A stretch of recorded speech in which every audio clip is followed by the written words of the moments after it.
अब जैसे किसी ने चोरी करी तो उसका जो पनिशमेंट है या किसी ने मर्डर किया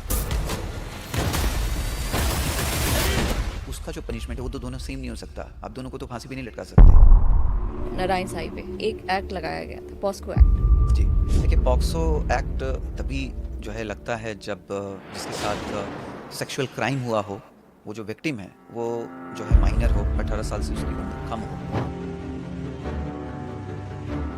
इतनी सारी मूवीज बनने लग गई है, जैसे मैं जॉली एलएलबी की बात करूं, एक बंदा काफी है उसकी बात करूं, और भी काफी सारी मूवीज आ जी रही हैं जिसमें कोर्ट रूम दिखाते हैं, उसमें जो माहौल दिखाते हैं तो क्या जी। वही माहौल होता है? अगर मैं फिल्मों की बात करूं, कुछ फिल्म बनाए जाते हैं जो बहुत सीरियस नोट पे बनाए जाते हम्म, हैं, और कुछ जो बनाए जाते हैं वो एंटरटेनमेंट पर्पस से या फिर ह्यूमर के लिए बनाए हम्म। जाते हैं, हंसी मजाक के लिए बनाए जाते हैं। वैसा माहौल एक्चुअल में नहीं होता है। कोर्ट एक सीरियस प्लेटफॉर्म, एक सीरियस जगह है जहाँ पे बड़े बड़े फैसले लिए जाते तो पुणे में एक पोर्शे केस हुआ था, उसके बारे में आप मुझे बताएंगे तो, क्योंकि सर उसमें अंडरवर्ल्ड का भी नाम जोड़ा जा रहा है। हैं। बट मेरे हिसाब से ये बेसलेस एलिगेशंस हैं, और ये जो कहा जा रहा है कि वो जो है बैंकॉक में मिले थे वो। नमस्कार, मैं जूही सभरवाल आप सबका स्वागत करती हूँ हमारे शो में, जिसका नाम है वॉइस ऑफ अचीवर्स। आज के जो हमारे गेस्ट हैं वो है एडवोकेट आशुतोष श्रीवास्तव, जो कि सुप्रीम कोर्ट के लीडिंग लॉयर हैं और सुप्रीम कोर्ट बार एसोसिएशन के मेंबर भी हैं। उन्होंने अपनी एक डायनामिक पर्सनालिटी से एक बेंचमार्क सेट किया है। उन्होंने अपने फर्म को, अपने आप को और लॉ को एक ग्लोबल प्लेटफॉर्म पर रिप्रेजेंट भी किया है, जैसे कि House of Lords and House of Commons.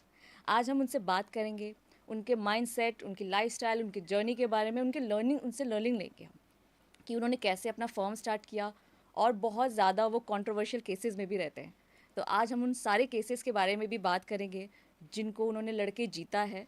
बड़े बड़े कंपनीज़ की बात कर लें, या बड़े नेशनल ऑर्गेनाइजेशंस के बारे में बात कर लें, या सीबीआई हो, इन सब को उन्होंने डरा के रखा हुआ है।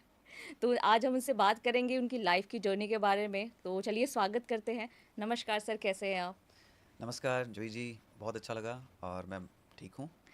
सर, सबसे पहले तो आपकी जर्नी इतनी इंस्पायरिंग है हमारे लिए कि सिर्फ 24 साल की उम्र में आपने अपना लॉ फर्म स्टार्ट कर दिया, जहाँ जी पे लोग बड़े लॉयर्स के साथ जुड़ते हैं अपनी पढ़ाई पूरी करने के बाद, या फिर किसी फर्म को ज्वाइन कर लेते हैं कि उनको थोड़ा एक्सपीरियंस हो जाए, बट जी। आपने अपना स्टार्ट किया। तो थोड़ा उसके बारे में बताएंगे, कैसी रही जर्नी आपकी, कैसे शुरुआत की आपने?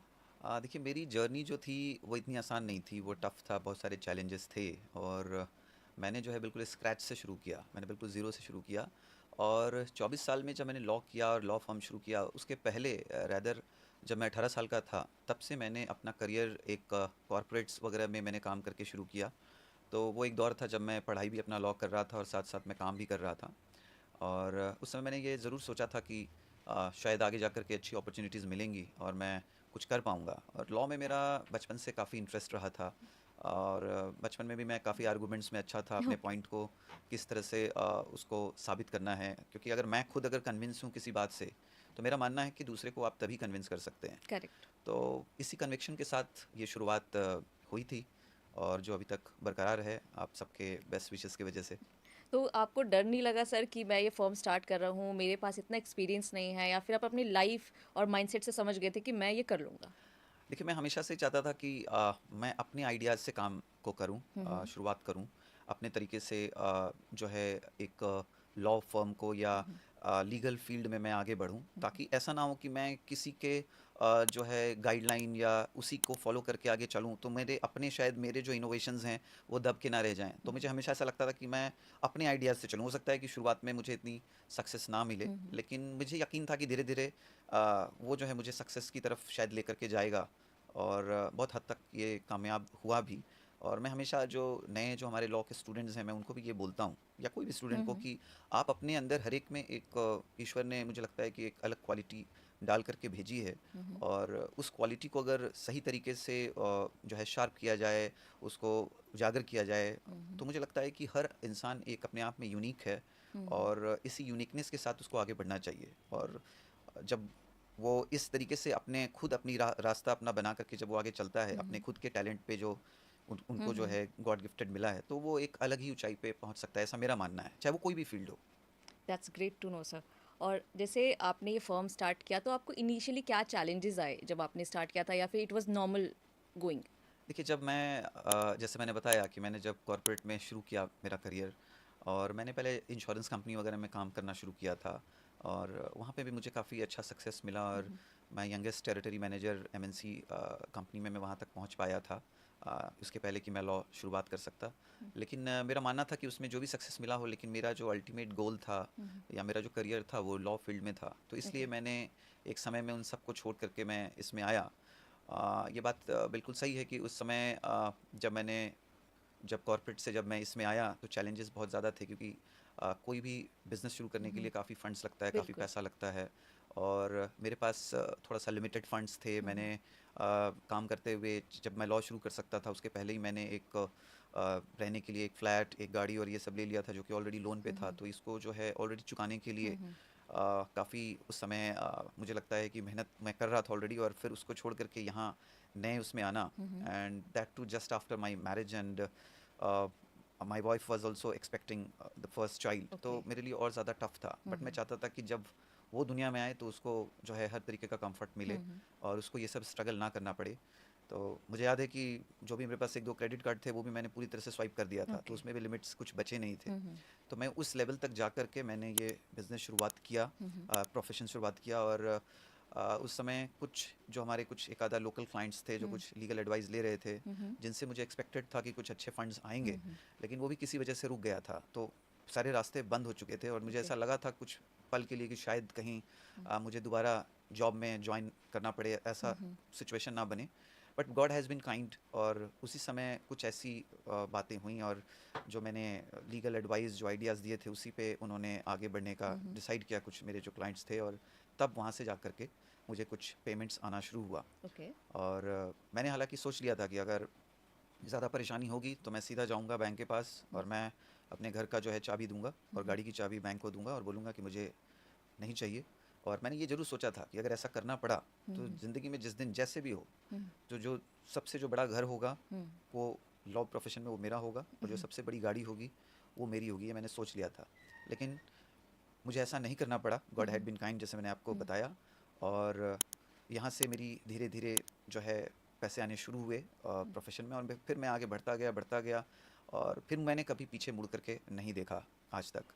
तो ये सबके बेस्ट विशेज़ हैं, ब्लेसिंग्स हैं, और कभी भी मैंने ये नहीं सोचा कि अब मैंने ये अचीव कर लिया है या मैंने वो अचीव कर लिया है, अब मुझे थोड़ा सा रेस्ट करना चाहिए या मुझे थोड़ा आराम से काम करना चाहिए, ऐसा नहीं है। मैं एक वक्त रहा है जब मैं कंटिन्यूसली 3-3 दिनों तक मैंने ट्रैवल कर करके अलग अलग जगहों पे मैंने केसेस अटेंड किए हैं, मीटिंग्स अटेंड किए हैं बिना सोए। तो मैंने एक साथ 72 घंटे भी मैंने काम किए हैं, और आज भी मैं 24 घंटे 48 घंटे कंटिन्यूस मैं काम कर सकता हूँ ट्रैवल करते हुए बिना सोए। तो ये कुछ जो एनर्जी लेवल है वो इन्हीं बुरे हालातों में जब आप काम करते हैं, मेहनत करते हैं, तो वो आपको सिखा देता है और आपको करेक्ट। काफ़ी स्ट्रांग बना देता है। तो शायद ये एक वजह है जो मुझे हमेशा काम करने के लिए मजबूर करता है, और हमेशा मुझे याद दिलाता है उस वक्त की, और उसको देख के मैं इतना घबरा जाता हूँ कि मुझे लगता है कि नहीं, मुझे बस काम करते रहना है, वो मुझे याद भी नहीं करना। तो ऐसे बहुत सारे नाजुक पल जो आपके ज़िंदगी में आते हैं, जो हमेशा यादगार बन जाते हैं और हमेशा आपके लिए एक मोटिवेशन का कारण बनते हैं। तो ऐसे बहुत सारे पल हैं जो मैंने महसूस किया था कि मैं, अगर हो सकता है उस समय मैं बिल्कुल ख़त्म हो सकता था, लेकिन ऊपर वाले ने मेरे मुझे बहुत मदद किया उस वक्त, उन्होंने भी मुझे बहुत टेस्ट किया है, और मेरे टेस्ट पे मुझे लगता है कि मैं काफ़ी हद तक खरा उतरा, और इस वजह से आज तक मुझे वो ग्रेट। डर और ये जो मेहनत करने का एक जो जुनून है वो आगे लेकर के चल रहा है। और कुछ आप जैसे अच्छे हमारे जो मित्र हैं, दोस्त हैं, उनकी वजह से हमेशा मैं मोटिवेटेड फील करता हूँ। नहीं सर, दैट्स आवर प्रिविलेज। हम आपको बहुत सालों से देख रहे हैं, आपको सुन रहे हैं टीवी पे, और आपकी बुक भी लॉन्च हुई है, उसको भी हमने पढ़ा है, जिससे आपकी लाइफ की जी, स्टोरी के बारे में हमें पता चला है। मैं आपको दिखाऊंगी वो बुक बहुत जल्दी, और आप ज़रूर बाय कीजिए उसको अमेज़ॉन से, और आपको बहुत इंस्पिरेशन मिलेगी उस बुक से। तो सर, जैसे आपने बोला कि God has been very kind to you, तो मुझे लगता है God helps those who helps themselves. जी, जैसे कि आपने बताया, भगवान भी उनकी ही मदद करते हैं जो खुद को समझते हैं, हार्ड वर्क करते हैं। जी, मैंने जब से आपको देखा है, मैंने आपको रेस्ट करते हुए तो सुना ही नहीं है। जी, तो क्योंकि हम भी आपको इस पॉडकास्ट के लिए काफ़ी टाइम से फॉलो अप कर रहे हैं आपकी टीम से, बट हमें भी काफ़ी टाइम के बाद आपका समय मिला। जी, बट दिस वाज नथिंग कि आप नहीं आ पाए, आप बिज़ी थे, आप ट्रैवल करते हैं, हम आपको न्यूज़ चैनल्स पे देखते हैं। तो अगर आशुतोष जी बिज़ी हैं तो आप उनको न्यूज़ चैनल पे देखो, अब तो ऐसा भी हो गया है। तो बहुत सारे न्यूज़ चैनल्स पे भी जी, आप आते हैं सर, और जी, बहुत रिक्वेस्ट आपके पास आते हैं कि जी। हमारे चैनल्स पे आइए। तो how is this journey going on? देखिए जूही जी, पहले तो माय अपॉलॉजीज़। मैं हमेशा चाहता हूँ कि मैं हर एक को वक्त दे सकूँ, मेरी हमेशा कोशिश होती है। और कभी-कभी जब एक दूसरा शहर हो और मैं किसी शहर में हूँ, तो हो सकता है वक्त ज़्यादा लग जाता है। बिल्कुल। और जहाँ तक न्यूज़ चैनल्स का सवाल है, तो जी मैं बिल्कुल, जब वो मुझसे कोई भी लीगल ओपिनियन के लिए जब मुझे वो फ़ोन करते हैं मेरी टीम को, तो मेरी हमेशा कोशिश होती है कि मैं बिल्कुल जुड़ूँ और मैं अपना व्यू ज़रूर रखूँ लोगों तक, उन तक पहुँचाऊँ कि लॉ क्या कहता है, कानून क्या कहता है, इसमें क्या होना चाहिए, इसमें क्या अमेंडमेंट किए जा सकते हैं, या लोगों का ओपिनियन क्या हो सकता है, या जो बाकी के जो देश हैं वो उनके वहाँ पे इससे रिलेटेड एक पर्टिकुलर इशू के रिलेटेड क्या कानून हैं, या कुछ चाहे वो क्रिमिनल लॉ हो, सिविल लॉ हो, इसमें क्या क्या अलग अलग सुप्रीम कोर्ट या हाई कोर्ट के जजमेंट्स होते रहे हैं, तो मुझे ये अच्छा लगता है। कई बार मैं जैसे अगर कोर्ट में हूँ या कहीं ट्रैवल में हूँ किसी और सिटी में, किसी हाई कोर्ट में या सुप्रीम कोर्ट में या किसी भी कोर्ट में मेरा हियरिंग है, और मैं थोड़ा सा मेरे लिए वो डिफ़िकल्ट अगर है, तो भी मैं कोशिश करता हूँ, चाहे मैं एयरपोर्ट पे हूँ या मैं किसी ऐसी जगह पे हूँ, तो मैं कोशिश करता हूँ कि मैं जुड़ जाऊँ, ऑनलाइन हो जाऊँ, और जो भी मुझसे लीगल ओपिनियन के बारे में बात की जा रही है, मैं उसको एड्रेस कर पाऊँ। तो बहुत ही कम ऐसे समय होते हैं जहाँ पे मैं बिल्कुल पॉसिबल नहीं है, मैं कोर्ट रूम में हूँ और मैं ये नहीं कर सकता हूँ, तभी मैं मना करता हूँ। अदरवाइज़ मेरी हमेशा कोशिश होती है कि मैं जुड़े रहूँ। और मुझे अच्छा लगता है कि काफ़ी लोग बताते हैं कि आपने इस पर्टिकुलर केस में, या ये जो है अभी देश में ये बहुत बड़ा इशू चल रहा है, या ये केस चल रहा है, इस पे आपने जो ओपिनियन दिया, हमें आपका ओपिनियन अच्छा लगा, इसमें हमें काफ़ी नॉलेज मिला। तो मुझे ये बहुत मोटिवेट करता है ये सारी बातें। तो इसलिए मैं हमेशा कोशिश करता हूँ कि जब भी मुझसे कुछ ऐसा पूछा जाए, तो मैं ज़रूर इसका जवाब दूँ, लोगों को एड्रेस करूँ।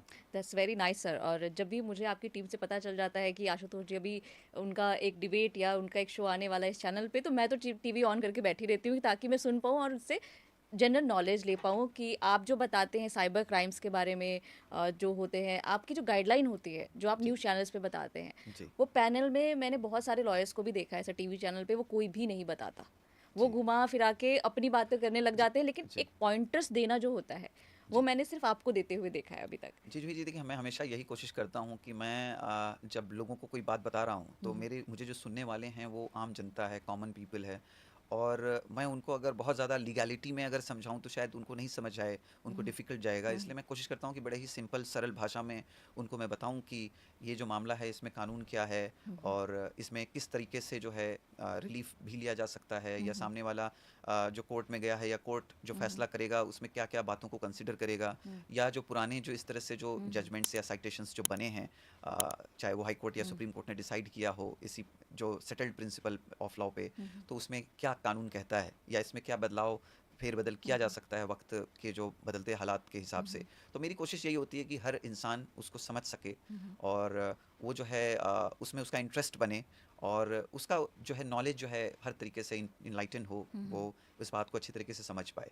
No, that's great. And your team is being very responsible, very kind towards us. जी, They always inform us कि सर अभी आ सकते हैं, अभी नहीं आ सकते हैं, सर इस चैनल पे आ रहे हैं, इस चैनल पे। जी, तो हम वो देखते रहते हैं और जी। उससे हमें काफ़ी लर्निंग जी, मिलती देखिए है। कोई भी ऑफ़िस या कोई भी बिज़नेस प्रोफ़ेशन बिना टीम के बिल्कुल फ़ंक्शन नहीं कर सकता।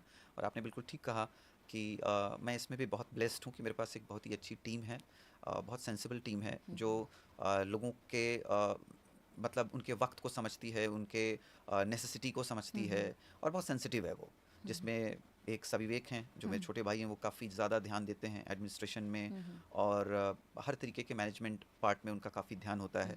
बाकी कोर टीम है हमारी, एक मिस्टर अमोल हैं, एक विद्याधर हैं, मिस प्रियंका हैं, ऐसे हमारी पूरी टीम जो है एक्सपर्ट्स से भरी हुई हैं, और बहुत ही सिंसियर लोग हैं, जो हर छोटी-छोटी बातों का भी ध्यान रखते हैं, और इसी वजह से मैं जो कुछ भी आज हूँ, वो हूँ, क्योंकि टीम का बहुत बड़ा कंट्रीब्यूशन है मेरे जो भी मैंने अचीव किया है उसमें। That's very great that you keep them in your mind in your heart, कि जी, आप अपनी टीम को लेके चलते हैं। मैं अगर आपका सोशल मीडिया भी देखूँ तो वहाँ पे भी आपने एक ऐसा सबका माइंडसेट क्रिएट कर दिया है कि आप जो हैं टीम की वजह से, सब लोग लिख रहे होते हैं congratulations to team and Ashutosh Srivastava. जी, मैंने मोर ओवर लोगों को ये देखा है लिखते हुए। जी, तो that's your gesture towards your team जी, और towards your family, towards your brother, कि ये चीज़ें पॉसिबल हैं, और उन लोगों को भी बहुत अच्छा लगता होगा ये देख के कि हाउ जी। You are with them. बिल्कुल, बिल्कुल जी। मैं हमेशा क्रेडिट देता हूँ मेरे टीम को, क्योंकि मैं अकेला सब कुछ नहीं कर सकता। ऑब्वियसली उनका कंट्रीब्यूशन जो है वो मेरे लिए बहुत-बहुत महत्व रखता है, और मेरी फैमिली, मेरे बच्चे मेरे लिए सबसे बड़ी मोटिवेशन हैं। मेरे 2 बच्चे हैं, 2, और वो हमेशा जो है मुझे भी वो फॉलो करते रहते हैं, सुनते ओके। रहते हैं, और मुझे बहुत चीज़ों पे इम्प्रूव करने के लिए भी बताते रहते हैं। तो ओके। मैं उनको काफ़ी जो है ग्रेट। सीरियसली लेता भी हूँ इन ग्रेट। सब को, क्योंकि जो आपके क्लोज़ होते हैं वो, और मैंने उनको हमेशा एक फ्रीडम भी दिया है ताकि वो मुझे हर तरीके से एडवाइस भी दे सकें, और क्रिटिसिज्म को भी मैं हमेशा पॉजिटिवली लेता हूँ। ग्रेट। तो ये सब मैंने सीखा है। और आप अपनी गलतियों से, मेरा एक मानना है कि आप अपनी गलतियों से ज़्यादा नहीं सीख सकते। अगर आपको सीखना है तो आप दूसरी की गलतियों से सीखें, क्योंकि अपनी गलती से अगर कोई इंसान सीखना शुरू करे तो पूरी जो उसकी ज़िंदगी है वो कम पड़ जाएगी। बिल्कुल। और इसी वजह से शायद हमारा जो एजुकेशन सिस्टम में भी आप देखें तो हिस्ट्री वगैरह इसीलिए पढ़ाते हैं कि पुराने ज़माने में किसी ने कोई डिसीजन लिया तो उसका जो रिपरकशंस हुए वो क्या क्या हुए, तो आपको कहाँ इम्प्रूव करना चाहिए। तो मैं भी हर एक जो भी सक्सेसफुल जो हमारे लोग हमारे देश में विदेश में जो रहे हैं, मैं हमेशा उनकी भी स्टोरीज़ को मैं बहुत ध्यान से देखता हूँ कि उन्होंने जो अच्छा किया उसमें क्या क्या उन्होंने अचीव किया। कहाँ कोई छोटी मोटी गलती हुई तो मैं कोशिश करता हूँ कि मैं वो ना करूँ, मैं उससे दूर रहूँ। तो यही है। और ये जो लर्निंग है लाइफ के, जो धीरे धीरे ये आपको काफ़ी कुछ सिखाते हैं। और मैं हमेशा एक और प्रिंसिपल मैंने हमेशा फॉलो किया है जो मेरा है कि the biggest risk in life is not to take risk. तो अगर आपको सक्सेस चाहिए तो थोड़ा तो रिस्क लेना होगा। ग्रेट। हालांकि रिस्क जो है वो एक कैलकुलेटेड होना चाहिए, और ये आपका अपना माइंडसेट है कि आप कितना रिस्क ले सकते हैं और वो कितना आप उसको ज़्यादा सक्सेस बना सकते हैं, जिसमें कि लॉस के चांसेस कम हों और गेन के चांसेस ज़्यादा हों। तो मैंने कभी भी ऐसा नहीं किया कि मैं ओवर एम्बिशियस होकर के मैंने कोई काम ऐसा किया हो जिसमें गेन बहुत ज़्यादा हो लेकिन उससे ज़्यादा लॉस का जो है प्रोबेबिलिटी ज़्यादा हो। तो मैं ऐसा कोई जो है काम या रिस्क, या मेरे अपने केस में मैं ऐसा कुछ भी नहीं करता हूँ। मेरी कोशिश यही होती है कि सक्सेस ही मिले, भले ही कम मिले, जो भी मिले, लेकिन उसमें जो है पॉजिटिव रिजल्ट्स आए, ये मेरी जो है हमेशा कोशिश होती है। ग्रेट। ग्रेट। सर, अभी हमने जो आपके बारे में पढ़ा और जाना, हमने ये देखा है कि आप बहुत सारे कंट्रोवर्शियल केसेस में आपका नाम होता है। जी। आप उसको डिफेंड कर रहे होते हैं या तो उसके अगेंस्ट होते हैं। जी। तो सर, अगर आपकी इजाज़त हो तो हम कुछ सवाल पूछना चाहते हैं ज़रूर। आपसे। बहुत ज़रूर। सारे ज़रूर। ऐसे केसेस हैं जो हमने स्टडी किए हैं, और आपने कुछ को डिफेंड किया है, कुछ को जीत दिलाई है। जी। तो उसके बारे में हम आपसे कुछ सवाल पूछना चाहते हैं, जिससे कि हमारे जो लॉ स्टूडेंट्स हैं जी। उनको शायद एक गाइडलाइन भी मिल सकती है कि कैसे बड़े केसेस को हैंडल करना है, जी। कैसे माइंडसेट अपने क्रिएट करने हैं, और एक हमें थोड़ा क्लियर पिक्चर भी मिल जाएगा जी। कि आखिर उस केस में हुआ क्या था। जी। तो सर, जीएसईएल का एक केस था जिसको आपने आरबीआई के अगेंस्ट आपने वो केस लड़ा था, और आपने जी। उसमें जीत हासिल की थी। उसके बारे में थोड़ा बताएंगे सर, क्या था वो? देखिए, जीएससीएल जो है एक शुगर फैक्ट्री है काफ़ी बड़ी महाराष्ट्र की, और काफ़ी वेल नोन है।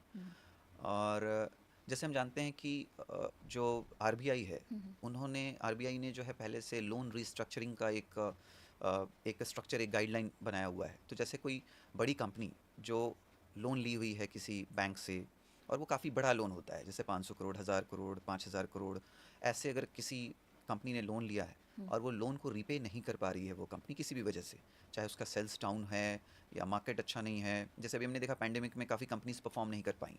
तो कोई भी एक्सटर्नल सिचुएशन, इंटरनल सिचुएशन की वजह से अगर वो आउट परफॉर्म नहीं कर पा रही और वो लोन को रीपे नहीं कर पा रही, तो वो अपने लोन को रीस्ट्रक्चर कर सकते हैं, ओके। जिसमें कि वो जिस बैंक से उन्होंने लोन लिया हुआ है उसी बैंक में वो जाएंगे और वो रिस्ट्रक्चरिंग प्रोसेस को पूरा फॉलो करेंगे। फिर उसका अप्रूवल आएगा, जिसमें कि हो सकता है वो एडिशनल सिक्योरिटी दें, एडिशनल और पैसा लें, जिससे वो अपना प्रोडक्शन को बढ़ा सकें। इस तरह से वो बहुत सारे प्लानिंग करके वो जब वो समझाएंगे, उनका अपना चार्टर्ड अकाउंटेंट ऑडिटिंग टीम होगा जो बैंक को सारा अपना आगे का जो बिजनेस स्ट्रैटेजी है वो बताएगा। तो उसके हिसाब से जब फाइनल अप्रूवल आएगा आरबीआई गाइडलाइन के हिसाब से, तब वो रीस्ट्रक्चर किया जा सकता है। रीस्ट्रक्चरिंग में हो सकता है कि लोन अमाउंट बढ़ जाए, हो सकता है जो रीपेमेंट का शेड्यूल है वो बढ़ जाए, या हो सकता है कि जैसे आप मंथली लोन दे रहे हैं उसकी जगह आपको कोई बीच में जो है आपको मोराटोरियम दिया जाए, आपको टाइम पीरियड दिया जाए। तो इस तरह से रीस्ट्रक्चर को जो है किया जा सकता है। बट कुछ साल पहले जो है आरबीआई ने उस गाइडलाइन में को जो है उन्होंने सर्कुलर ही एक जारी किया था, जिसमें उन्होंने जो है रीस्ट्रक्चरिंग को पूरी तरह से बंद कर दिया था। तो इसके बाद जितने भी कॉरपोरेट्स थे हमारे देश में जो रीस्ट्रक्चरिंग चाहते थे या उनका प्रोसेस में चल रहा था, जिसमें मेरे भी क्लाइंट की है जो जीएससीएल, एक 10,000 करोड़ की एक बड़ी कंपनी है। तो ये जब बंद हुआ तो बहुत सारे इस तरह से कॉरपोरेट्स जो है डिफरेंट डिफरेंट हाई कोर्ट्स में उन्होंने केसेस फाइल किया। और ये मामला जो है सब फिर सुप्रीम कोर्ट में गया। सुप्रीम कोर्ट ने बोला कि ये सारे पिटिशंस जो अलग अलग हाई कोर्ट में हैं, क्योंकि अलग अलग ऑर्डर्स आएंगे तो इनकॉन्सिस्टेंसी हो जाएगी ऑर्डर में, तो इसलिए हम इसको खुद सुनेंगे। इसलिए सारे ये पिटिशन जो है सुप्रीम कोर्ट में गए, और मैंने भी GSCL की तरफ से सुप्रीम कोर्ट में ही पिटिशन फाइल किया। और इसमें अलग अलग लॉयर्स ने अपने अपने आर्गूमेंट्स रखे, जो मैंने भी रखे। और फाइनली सुप्रीम कोर्ट को लगा कि ये जो सर्कुलर निकाला था RBI ने वो बिल्कुल सही नहीं है, और ये पब्लिक पॉलिसी के अगेंस्ट है, या फिर ये इससे बहुत सारे कॉर्पोरेट्स जो हैं एक तरह से इंसॉल्वेंट हो सकते हैं। और अगर इतने कॉर्पोरेट्स इंसॉल्वेंसी में अगर जाते हैं तो अनएम्प्लॉयमेंट जो है वो किस हद तक जाएगा जिसकी कोई सीमा नहीं होगी। तो सुप्रीम कोर्ट ने इसको अल्ट्रा वायरस पाया, और उन्होंने जो ये जो सर्कुलर था जिसमें रीस्ट्रक्चरिंग को बंद किया गया था उसको क्वैश किया, सेट असाइड किया, और फिर से जो है रीस्ट्रक्चरिंग जो प्रोसेस है वो इंडिया में फिर से शुरुआत हो गई इस ऑर्डर के बाद, जो मुझे लगता है कि मेरे क्लाइंट के लिए भी एक बहुत बड़ी जीत थी।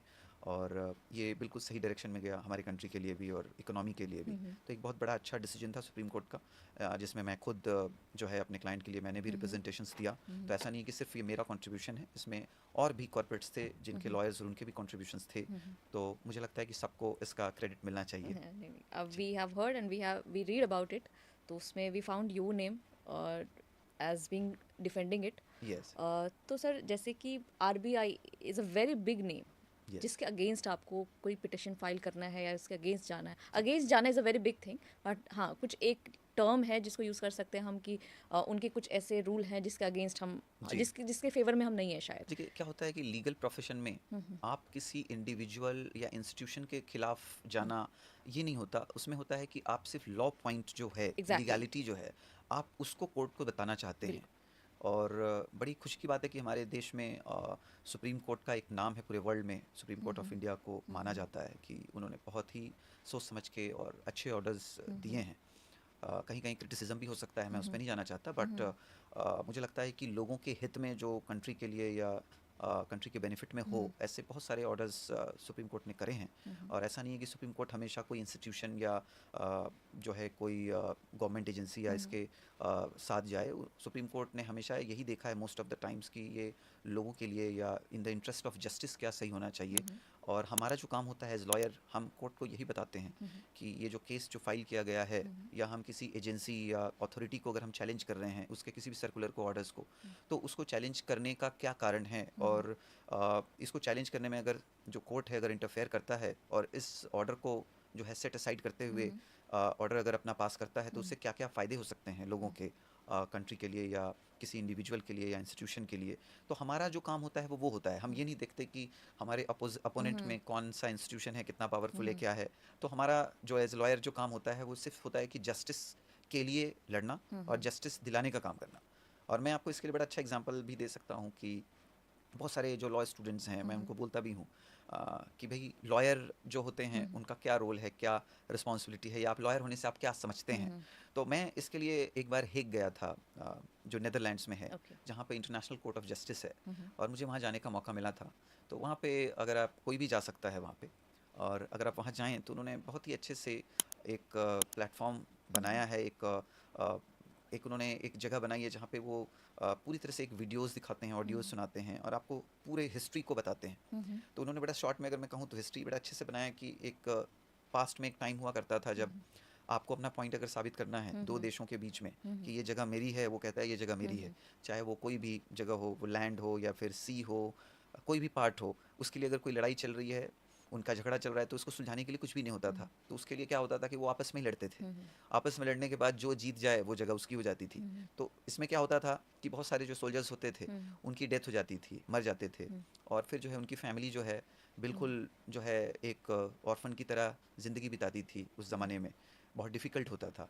तो ये सारे सिचुएशन को देखते हुए ऐसा महसूस किया गया कि क्यों ना एक इंटरनेशनल कोर्ट बनाया जाए, जहाँ पे जो है इस तरह से लड़ाई झगड़े के बजाय जो है एक दिमाग से बात हो, है ना। तो जो सोल्जर्स हैं, जो वॉरियर्स हैं, वो जो वॉरियर्स को आप हटा करके आप ब्रेन को लाओ, वेपन्स को हटा के आप पेन लाओ, पेपर लाओ, इंटेलेक्ट को आप सामने लाओ। तो जो वॉरियर्स थे वो बेसिकली जो है रिप्रेजेंट करने लग गए अपने अपने पार्टी को, being lawyer, being representative, being legal council. तो यहाँ पे वो वेपन या कोई जो है इस तरीके की लड़ाई नहीं लड़ते हुए वो ब्रेन की लड़ाई लड़ने लगे, इंटेलेक्ट हम्म। से साबित करना कि क्यों ये जगह मेरी है, वो दूसरा साबित करेगा कि उसकी जगह ये क्यों बनती है। हम्म। फिर जो एक जजेस बैठेंगे जो न्यूट्रल होंगे, एक हम्म। जुडिशियस माइंड होगा उनका, हम्म। जिससे वो डिसाइड करेंगे कि हम्म। ये एक्चुअल में किसका क्लेम बनना चाहिए, किसका क्लेम जो है वो ज़्यादा ओके। मोरली करेक्ट लगता है, हम्म। और ये किसको ये चीज़ जो है मिलनी चाहिए। हालांकि इंटरनेशनल कोर्ट ऑफ जस्टिस का कोई एक पावर अपने आप में नहीं है, उसको एक मैजिस्ट्रेट का भी पावर नहीं है, ओके। बट चूंकि यूनाइटेड नेशंस के थ्रू हम्म। हैं तो ऑब्वियसली कोई भी कंट्री उनके अगेंस्ट नहीं जाना चाहता, हम्म। तो जो वो एक ऑर्डर देते हैं, हम्म। चाहे वो 9 जजेस बेंच हो, वो जो भी ऑर्डर करते हैं हम्म। उसको वो सुनना चाहते हैं, जो मेजोरिटी ऑफ जजेस जो बोलते हैं, तो उसको मानने के जो है आगे लोग बढ़ते हम्म। हैं कि इसको मानना चाहिए, कोई भी कंट्री हो, और वो मानते हैं इस बात को। हम्म। तो मुझे लगता है कि ये एक अलग ही पहल थी, एक शुरुआत थी कि आप ये लड़ाइयों को, वॉर को हम्म। साइडलाइन करके आपने जो एक जुडिशियल सिस्टम बनाया, तो उस जुडिशियल सिस्टम के हिसाब से आप साबित करें कि आप क्यों हम्म। सही हैं और हम्म। सामने वाला क्यों गलत है, या सामने वाला हम्म। अपने पॉइंट्स को साबित करे, और फिर एक जुडिशियस माइंड जो है, हम्म। जो लॉ को समझने वाले कि क्या हम्म। सही है क्या गलत है, फिर वो हम्म। डिसाइड कर पाएँ कि हम्म। ये जो है किसके फेवर में ये हम्म। ऑर्डर जाना चाहिए। तो ये एक मैं लॉ स्टूडेंट को, जैसे मैंने आपको बोला, मैं हम्म। बताता हूँ कि आप जो है आपको अपने इंटेलेक्ट से काम करना है, हम्म। आपको अपने पेन से काम करना है, आपको अपने जो पेपर में जो आप लिखते हैं, यानी किताबें जो होती हैं, उनसे आपको समझ के, सीख के आपको अपने बात को साबित करना है। तो हम्म। ये एक बहुत ही सिविलाइज्ड जो वे ऑफ लिविंग अगर आप कहें पूरी दुनिया के लिए, तो मुझे लगता है कि जो जुडिशियल प्रोसेस है वो एक civilised way of hmm. Living है। नहीं तो अगर जुडिशरी ना हो तो आप समझ सकते हैं कि किस तरह से लोग अपने आप को सही बिल्कुल। साबित करेंगे, क्योंकि कोई बिल्कुल। कुछ रहेगा नहीं, फिर तो जो है एक बहुत ही अनसिविलाइज्ड सोसाइटी बिल्कुल। बनने के जो है चांसेस हो जाएंगे, जो हम्म। पहले हुआ करता था एक समय में। हम्म। सर इतनी नॉलेज हमें मिल रही है आपसे, मुझे मैंने कभी ऑनेस्टली इस चीज़ के बारे में सुना भी नहीं था। तो जी ऑफ कोर्स हमारे व्यूअर्स जो भी यूथ है जो लॉ पढ़ रहे हैं, स्टूडेंट्स हैं, उनको बहुत गाइडलाइन मिलने वाली है, रोड मैप मिलने वाला है जी, हमारे मुझे लगता है कि पॉडकास्ट सिर्फ स्टूडेंट्स ही में। नहीं, कोई भी जो सिटीजन हो, उसके लिए लॉ बहुत इंपॉर्टेंट रोल प्ले बिल्कुल। करता है, चाहे वो कोई भी काम कर रहे हो, बिल्कुल। चाहे वो किसी भी प्रोफेशन में हो। आ, उनको लॉ तो फॉलो करना ही होता है, जो बिल्कुल। रेगुलर लॉज हैं, या इनफैक्ट जो उनके प्रोफेशन से हम्म। रिलेटेड जो रूल्स रेगुलेशंस जो टाइम टू टाइम बनाए हम्म। जाते हैं, तो कहीं ना कहीं उसको भी उनको पता होता है कि किस तरह से फॉलो करना है। हम्म। तो ये रूल लॉज, ये एक बहुत ही एक ऐसा सब्जेक्ट है जो हर एक कॉमन से कॉमन इंसान को वो हम्म। छूता है, टच करता है। ग्रेट। जी तो सर ये तो एक केस की बात है, ऐसे तो बहुत सारे केसेस हैं हमारे पास। तो जी अभी हम सर आएंगे एक बहुत ही कंट्रोवर्शियल क्वेश्चन पे, जी और इस पे एक मूवी भी बनी है सर, जिस पे एक्ट किया है मनोज, हमारे फेमस एक्टर, हमारे ओजी एक्टर मनोज बाजपेयी जी ने। जी अभी एक मूवी आई थी सर, एक बंदा काफ़ी है। उसमें आपको गेस्ट की तरह बुलाया भी गया था जब उसका प्रमोशन चल रहा था, जहाँ पे जी एक्टर खुद भी मौजूद थे, उन्होंने आपको सम्मानित भी किया। जी तो सर आपके पास एक केस आया नारायण साई का, जी उसके बारे में कुछ बताएंगे सर, क्या था वो, उन्होंने आपको अप्रोच कैसे किया और क्या कॉन्वर्सेशन रही आपकी उनके साथ? देखिए, ये जो केस जो आपने हम्म। एक ओटीटी की बात बताई, हम्म। मुझे बुलाया भी गया था, बिल्कुल सही बात है। हालांकि इस केस में अगर आप देखें तो मैं एक ओपोनेंट लॉयर हूँ, मैं एक डिफेंस लॉयर हूँ इस केस में, जबकि जो मनोज जी हैं जो वो कैरेक्टर प्ले कर रहे हैं इस फिल्म में, हम्म। वो प्रोसिक्यूशन की तरफ से हैं, वो ओके। सज़ा दिलाने वाले हम्म। रोल में वो अपने आप हम्म। को प्ले कर रहे हैं, जबकि मेरे पास जो ये केस आया है, ये मुझे उनको डिफेंड करने के लिए केस ओके। आया। और इस केस में मेरी टीम से लोग गए थे, उनको हम्म। मिलने भी गए थे, हम्म। और एक परमिशन लेना होता है जेल अथॉरिटी से। हम्म। तो सूरत में ये परमिशन लेकर के हम्म। मेरी टीम से लोग मिले थे, और उन्होंने बातचीत करी थी। सविवेक जी थे, एक प्रांजल थे, इन्होंने काफ़ी डिटेल में बात करी हम्म। थी, और नारायण साईं जी चाहते थे कि मैं उनको इस केस में रिप्रेजेंट करूं, हम्म। और उन्होंने सारे सिग्नेचर्स पेपर्स सब रेडी करके हम्म। हमारे पास दिया भी है। हम्म। और मुझे लगता है कि इसको हम आगे, हो सकता है हम आगे रिप्रेजेंट करेंगे। बट आपको पता है, जैसे इस तरीके के जितने भी केसेस होते हैं हम्म। कंट्रोवर्शियल, इसके अंदर बहुत सारी दूसरी भी बातें होती हैं, बिल्कुल। उनके अपने इंटरनल भी लोग होते हैं, हम्म। जो हो सकता है पहले से वो केस को देख रहे हों, या हम्म। वो इस बारे में क्या सोचते हैं। तो मैं हमेशा चाहता हूँ कि मैं अनवांटेड, मैं किसी के अनवांटेड कंट्रोवर्सीज़ में मैं ना जाऊँ हम्म। डायरेक्टली।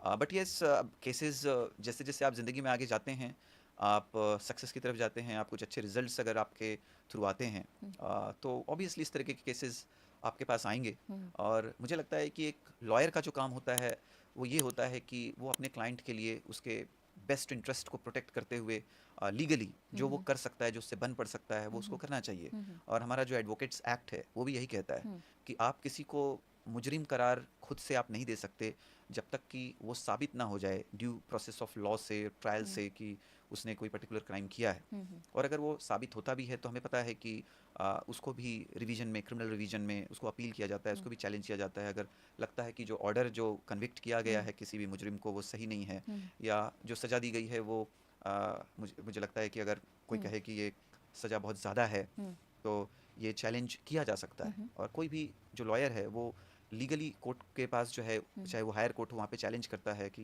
ये जो कन्विक्शन हुआ है ये सही नहीं है, या जो पनिशमेंट दिया गया है वो हम्म प्रोपोर्शनल नहीं है। हम्म क्योंकि देखिए, अगर कोई भी क्राइम होता है, हम्म अब जैसे किसी ने पिक पॉकेट हम्म कर लिया, चोरी कर ली, हम्म तो उसका जो पनिशमेंट है, हम्म या किसी ने मर्डर किया हम्म उसका जो पनिशमेंट है, वो तो दोनों सेम नहीं हो सकता। बिल्कुल आप दोनों को तो फांसी भी नहीं लटका सकते। करेक्ट तो जिसने पिक पॉकेट किया है उसकी सज़ा जो है काफ़ी कम होगी एज़ कम्पेयर टू कि जिसने मर्डर मर्डर जैसा हीनस क्राइम किया हो। राइट तो ये एक जो है एक जुडिशियस माइंड है, जिसमें कानूनी तौर पे एक वकील जो है या तो साबित करता है कि हम्म उसने उसके ऊपर ये क्राइम साबित हो रहा है या नहीं हो रहा है, हम्म और या नहीं तो जो उसको सज़ा अगर दी भी गई है तो वो बहुत ज़्यादा है हम्म या कम है, या जो भी है वो उसको उस तरह से चैलेंज करता है कोई भी एडवोकेट। हम्म ये उसका काम है, उसका ये रोल है, ये उसकी रिस्पॉन्सिबिलिटी बनती हम्म है अगर उसके पास इस तरीके के केस आते हैं। हम्म बाकी जो भी डिसाइड करना है वो कोर्ट का काम है। हम्म कोर्ट सारे सबूतों को देखते हुए डिसाइड करेगा। देखिए, बहुत सारे ऐसे, अगर मैं आपको बोलूँ कि अगर हम देखते हैं कि न्यूज़ में आ गया, न्यूज़पेपर में आया, न्यूज़ चैनल में आ गया कि इसने जो है ये क्राइम किया, ऐसा उसके ऊपर आरोप है, एलिगेशन है, तो लोग एक कंसेप्ट बना लेते हैं कि इसने ऐसा किया होगा, ऐसा हुआ होगा। बट वाकई में क्या हुआ या नहीं हुआ, ये कोर्ट के ट्रायल में जाकर के साबित हो पाता है सच्चाई क्या थी। ओके बहुत बार अ, जो फंसता है किसी गलत केस में, ये वही व्यक्ति आपको बता सकता है कि वो किस हालात से गुजरता है जब इस तरह से उसके ऊपर कोई केस प्रोसिक्यूशन चलाया जाता है। वो किसी हालात में कहीं पे वो मिल गया, उसका कोई रोल नहीं था, लेकिन कुछ ऐसे एविडेंस मिल गए जो साबित करते हों कि इसका रोल हो सकता है। तो कोई भी कानून सिर्फ सस्पिशन पे, कि मतलब आपके शक पे कि ये ऐसा ये कर सकता है, किया होगा, कोई सज़ा नहीं दे सकता। ओके इसी वजह से कहा जाता है कि भले ही जो है गुनहगार छूट जाए, लेकिन कोई भी इनोसेंट जो है, जिसने कोई क्राइम नहीं किया, वो नहीं फंसना चाहिए। नहीं ये फंस हमारे कानून का जो है ये इसमें लिखा हुआ है, और इसको फॉलो करती है कोर्ट्स कि कोई भी इनोसेंट जो है वो उसको पनिशमेंट नहीं मिलना चाहिए। और वैसे भी वो जो है बहुत ही क्लियर हमारा लीगल प्रिंसिपल है कि everybody is innocent unless and until proven guilty. Okay तो मुझे लगता है कि लोग जो देखते हैं, समझते हैं, या न्यूज़ चैनल्स वही दिखाते हैं जो उनको दिखता है या जो बताया जाता है। लेकिन जो ट्रायल में जाकर के जो लास्ट में जो आउटकम निकलता है, वहीं पे जाकर के एक कोई फाइनल डिसीजन जो है कोर्ट ले पाता है कि ये जो है सही डिसीजन क्या होना चाहिए एक गिवन सिचुएशन में। और फिर उसको अगर चैलेंज होता है तो अगर सेम डिसीजन जो लोअर कोर्ट में ने दिया तो वही अगर फाइनल किया जाता है तो ठीक है, फाइनल है। अदरवाइज़ हायर कोर्ट को अगर लगता है कि हाँ कहीं पे गलती हुई है या ये डिसीजन सही नहीं रहा, तो उसको वो जो है रिवर्स करता है। तो उसी तरीके से जो आपने अभी केस बताया नारायण साईं जी का, तो ये भी हम उसको देख रहे हैं, हमारा उसमें स्टडी चल रहा है, जो हम आगे हो सकता है कि इसको परस्यू करें, क्योंकि इसमें एक कंसिडरेबल टाइम पनिशमेंट का गया है। और इसमें हमें देखना है कि और क्या स्कोप है, क्या नहीं है, क्या इसमें और किया जा सकता है। तो हम हर केस को एक नए केस की तरह लेते नए हैं, पहलू समझते से हैं। देखते हैं जी, स्टार्टिंग से। जी, जी, सर उनके फादर पे और नारायण साई पे दोनों पे एक एक्ट लगाया गया था, पॉस्को एक्ट। जी, एम आई राइट सर? जी। आशाराम जी का मुझे पता है, बट नारायण साई देखिए, का मुझे पॉक्सो पता। एक्ट तभी जो है लगता है जब जो है जिसके साथ सेक्सुअल क्राइम हुआ हो, वो जो विक्टिम है वो जो है माइनर हो, 18 साल से उसकी उम्र कम हो। तो ऐसे मामलों में जो है पॉक्सो को लगाया जाता है, जो निर्भया केस के बाद बनाया गया था इसको। और ये बहुत स्ट्रिक्ट इसमें जो है प्रोविजंस हैं, और इन प्रोविजंस को इसलिए लाया गया था ताकि किसी के साथ जो है इस तरीके का जो हीनस क्राइम होता है वो नहीं हो, और इस क्राइम को रोका जा सके। और इसी वजह से ये लाया गया था। और ये एक्ट जो है हमेशा लगाया जाता है जब विक्टिम 18 साल से कम उम्र की हो या का हो, क्योंकि ये दोनों के लिए, बॉय एंड गर्ल दोनों के लिए ये एप्लीकेबल है। ओके और ये जेंडर न्यूट्रल कानून है जो इसको लाया गया था। और इस कानून को जो है हमेशा ये भी कोर्ट आजकल देखने लगा काफ़ी सालों से कि इसका मिसयूज़ भी नहीं होना चाहिए, कोई इनोसेंट भी इसके अंदर नहीं फंसना चाहिए। उस बात का भी ध्यान रखना ज़रूरी है। कानून आप कितना भी लाएं, आप स्ट्रॉन्ग से स्ट्रॉन्ग कानून लाएं, कोई दिक्कत नहीं है। और जो कल्प्रिट है, जिसने गुनाह किया है, उसको तो सज़ा मिलनी ही चाहिए। लेकिन एट द सेम टाइम ये हमारी रिस्पॉन्सिबिलिटी बनती है कि कानून का मिसयूज़ भी ना मिसयूज हो, नहीं। उसका जो है abuse of process of law जिसको हम कहते हैं वो ना हो, ताकि कोई इनोसेंट इसमें ना फंसे। इसका भी ध्यान रखना जो है लॉ मेकर्स की जिम्मेदारी बनती है, लॉयर्स की जिम्मेदारी बनती है, और कोर्ट्स की भी जिम्मेदारी बनती है।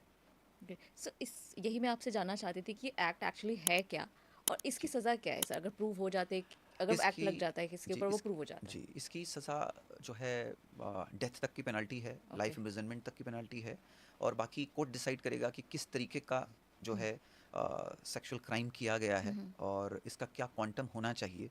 तो अलग-अलग सेक्शंस में अलग-अलग सिचुएशन में उसके लिए अलग-अलग पनिशमेंट प्रिस्क्राइब्ड हैं। लेकिन जैसे मैंने बताया कि जो हुँ, हुँ, हाईएस्ट जो उसमें पनिशमेंट है वो हुँ, हुँ। लाइफ इम्प्रिजनमेंट या फिर डेथ पेनल्टी भी उसमें दिया जा सकता है। ओके। अ, तो अभी आप ये केस डिफेंड करने के बारे में सोच रहे हैं, ऐसा हम कह सकते हैं? मैं इसमें ये देखना चाहता हूँ कि जुडिशियस तरीके से हुँ, हुँ। इसमें कोर्ट और क्या पहलुओं को देख सकता है ओके। जो हो सकता है ट्रायल के दौरान हुँ, मिस हो गया हो, हुँ, हुँ, क्योंकि वैसे तो वो कन्विक्टेड हैं और ऑलरेडी वो बिहाइंड द बार हैं hmm, hmm, and he has spent more than 10-11 years hmm, hmm, behind the bar as of now. तो हमें लगता है कि इसमें अगर कोई स्कोप क्या बन सकता है हुँ, जिसमें जस्टिस हो, ऐसा नहीं है कि इसमें कुछ गलत हो, जो कोर्ट को लगे कि कानूनी तौर पे इसमें हुँ, हुँ, कोई भी रिलीफ में दी जा सकती है, तो हम हुँ, हो सकता है इसको रिप्रेजेंट करेंगे। अभी तक मैंने कोर्ट में इसमें हुँ। रिप्रेजेंट नहीं किया है। ओके, हमारे पास सारे पेपर्स आए हैं, ओके। सिग्नेचर्स आए हैं, सब हुँ, हुँ, कुछ आए हैं, बट अभी भी मैं उस प्रोसेस में हूँ हुँ, हुँ। कि मैं इसको किस तरह से हैंडल करने वाला हूँ या क्या करने वाला हूँ। इस पे अभी हमारा विचार ओके, जो है आगे बनेगा। ओके, जो हमारे क्लाइंट हैं उनसे भी हमारी आगे बात होगी और फिर हम आगे डिसाइड करेंगे कि इसको किस स्ट्रेटजी से आगे लेके जाना है। Okay, okay. सो अब हम सर एक और केस के बारे में बात करना चाहते हैं आपसे, जो कि अभी रिसेंटली आपने उसमें जस्टिस दिलाया है। जी। एक बहुत बड़ा ग्रुप है डीएसके ग्रुप। जी। उनके चेयरमैन को, उनकी वाइफ को और उनके कुछ एम्प्लॉयज़ कह सकते हैं, सीईओ, सीएफओ, उनको आपने जेल से बाहर निकाला जी। और लगभग वो 2500 करोड़ का मनी लॉन्ड्रिंग केस था शायद? जी, इस तरीके का एलिगेशंस लगाया ओके। गया था।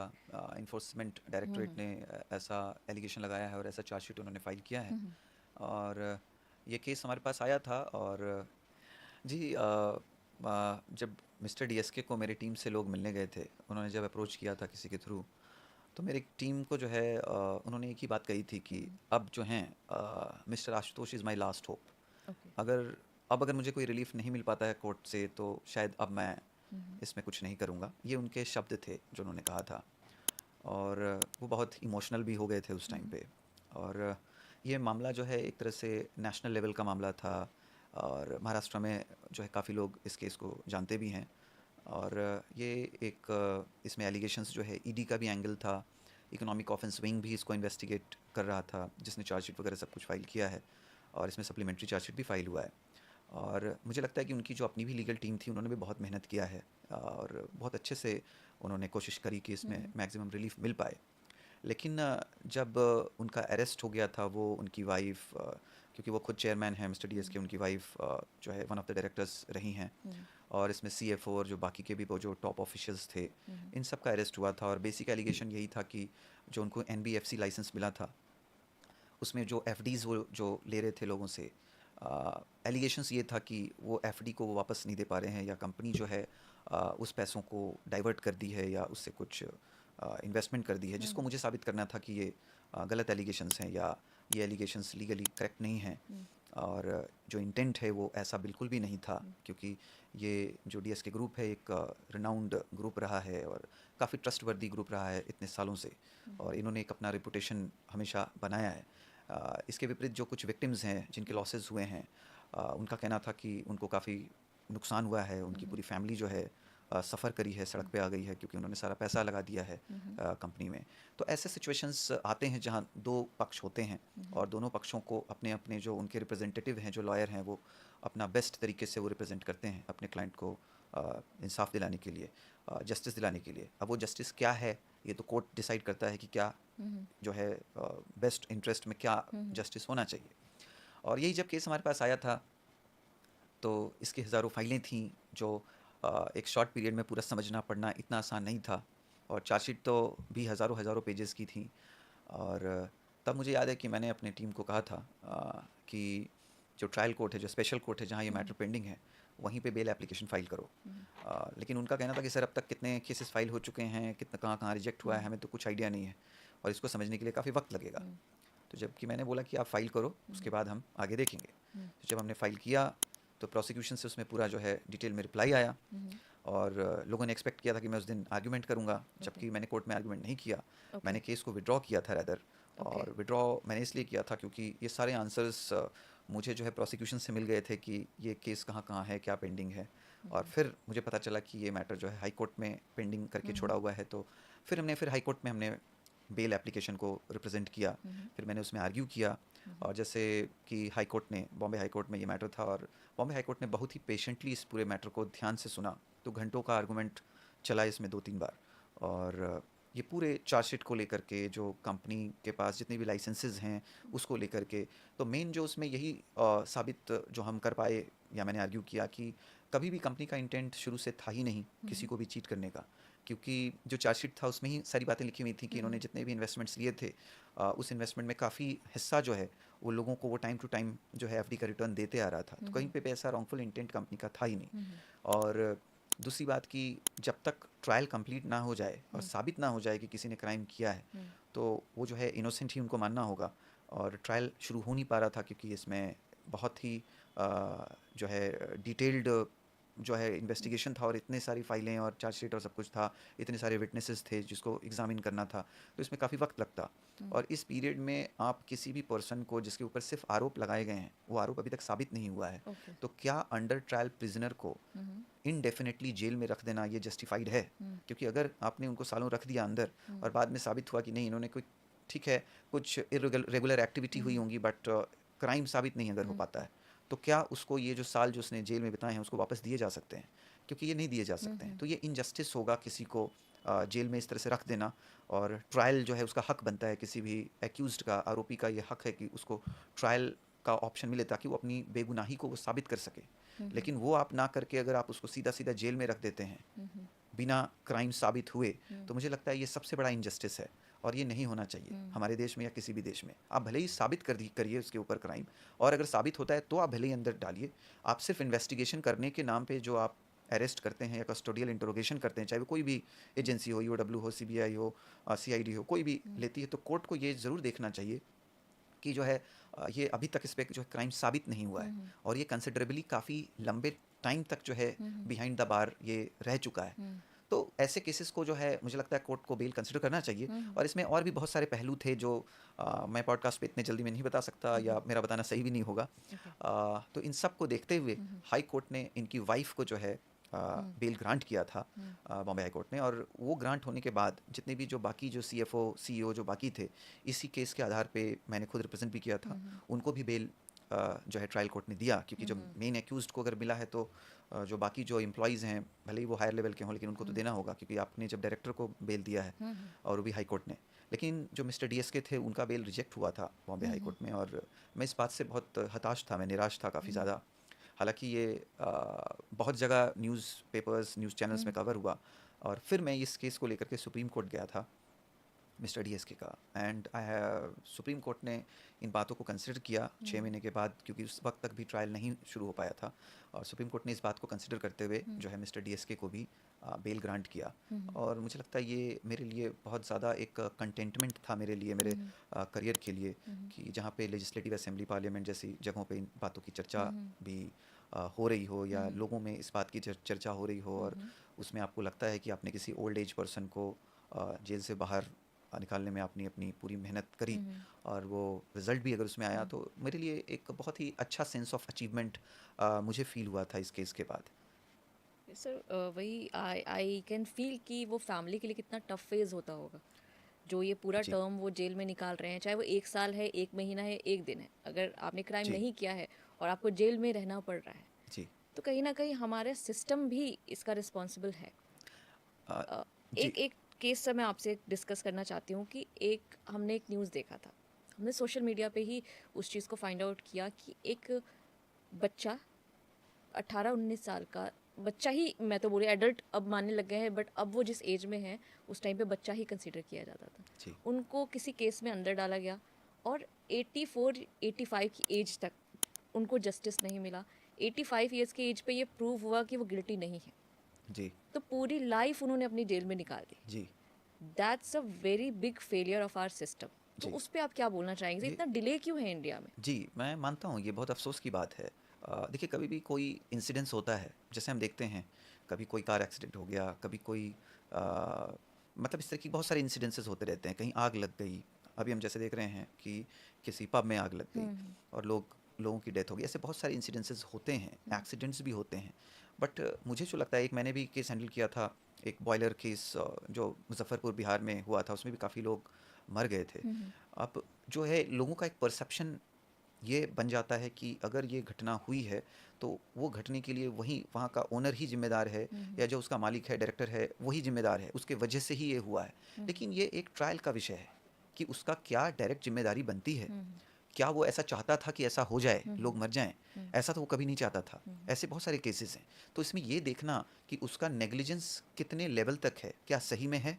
हम्म जैसे मैंने आपको बताया कि ऐसे बहुत सारे केसेस हैं। हम्म, और जो भी आपने एग्जांपल दिया बच्चे का, आप खुद देखिए कि ये कितना दुखदायक है कि जी बिना ट्रायल कंप्लीट किए, हम्म बिना ये साबित हुए कि उसने ये क्राइम किया है, हम्म और उसको किसी ने हो सकता है रिप्रेजेंट भी नहीं किया होगा कोर्ट में, क्योंकि एक अच्छे वकील की भी ज़रूरत है जो बिल्कुल ऐसे लोगों को जो है जस्टिस दिला सके। हम्म और जब वो जस्टिस दिलाता है तो बहुत बार लोग ये भी समझते हैं कि ये देखो, ये वकील जो है हम्म गलत क्राइम करने वाले को बचा रहा है। हम्म बट देखिए, वकील किसी को बचाने की जो है वो जो इन्वेस्टिगेशन रिपोर्ट है, जो उसके बारे में सबूत हैं, हम्म उसी को लेकर के वो बहस कर सकता है। हम्म, वो ऐसे ज़बरदस्ती अपने मन से तो नहीं बचा सकता बिल्कुल किसी को बिल्कुल कि वो बोल दे कि नहीं, इसने क्राइम नहीं किया और कोर्ट हम्म मान ले, ऐसा तो नहीं होगा। हम्म क्योंकि दोनों को पूरी अपॉर्चुनिटी दी जाती है, हम्म प्रोसिक्यूशन को भी कि आप साबित कीजिए कि इसने क्राइम किया है, हम्म और डिफेंस को कि साबित कीजिए कि इसने क्राइम नहीं किया है। हम्म दोनों अपनी अपनी बातों को जब रखते हैं, साबित हम्म करते हैं, जो भी एविडेंस है या हम्म जो भी चार्जशीट है, जो भी डॉक्यूमेंट्री या हम्म एविडेंस हो या विटनेसेस हो उनके, जो भी स्टेटमेंट हो, हम्म सबको देखते हुए जब कोर्ट दोनों पक्षों को सुनता है, हम्म तब जाकर के कोई फैसला कर पाता है।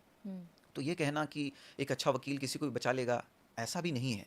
एक अच्छा वकील ये कर सकता है कि उसके फेवर में जो भी चीज़ें उसको लगती हैं हम्म एक केस में, उसको वो सामने रख सकता है। जैसे भी हम्म आपने इस बच्चे के बारे में बात कहा, हम्म तो ये जो है, इसके ऊपर गुनाह साबित नहीं हो पाया कभी भी जी लास्ट में, लेकिन उसने जो जेल में जो वक्त बिता दिया, पूरी ज़िंदगी अपनी बर्बाद उसकी जो हो गई, हम्म, वो उसको वक्त तो वापस अब नहीं दिया जा सकता। कभी नहीं तो दिया ये जा कितना सकता बड़ा फेल्योर है। तो बिल्कुल मुझे लगता है कि पनिशमेंट देने के लिए जल्दीबाजी क्यों है। हम्म आप उसको साबित कर लीजिए ना एक बार हम्म कि हाँ, इसने गुनाह किया है, तब हम्म आप दे दो उसको जो सज़ा देना है। आप ट्रायल को फास्ट करिए ना। हम्म आप चूंकि ट्रायल प्रोसिक्यूशन फास्ट नहीं कर सकता, इसलिए उसको आप जेल में ही डाल के छोड़ दो। ये मुझे लगता है ये सबसे बड़ा इंजस्टिस है। और ये हम्म जो कॉन्स्टिट्यूशनल राइट है, जो हमारा आर्टिकल 21 में हम्म जो राइट टू लाइफ जो हमारा है एंड हम्म लिबर्टी, उसका पूरी तरीके से वायलेशन है। और ये हम्म सुप्रीम कोर्ट ने कितने सारे जजमेंट्स में इस बात को कंसिडर किया है कि हम्म आप अंडर ट्रायल प्रिजनर को इस तरह से आप इनडेफिनेटली आप अंदर नहीं रख हम्म सकते।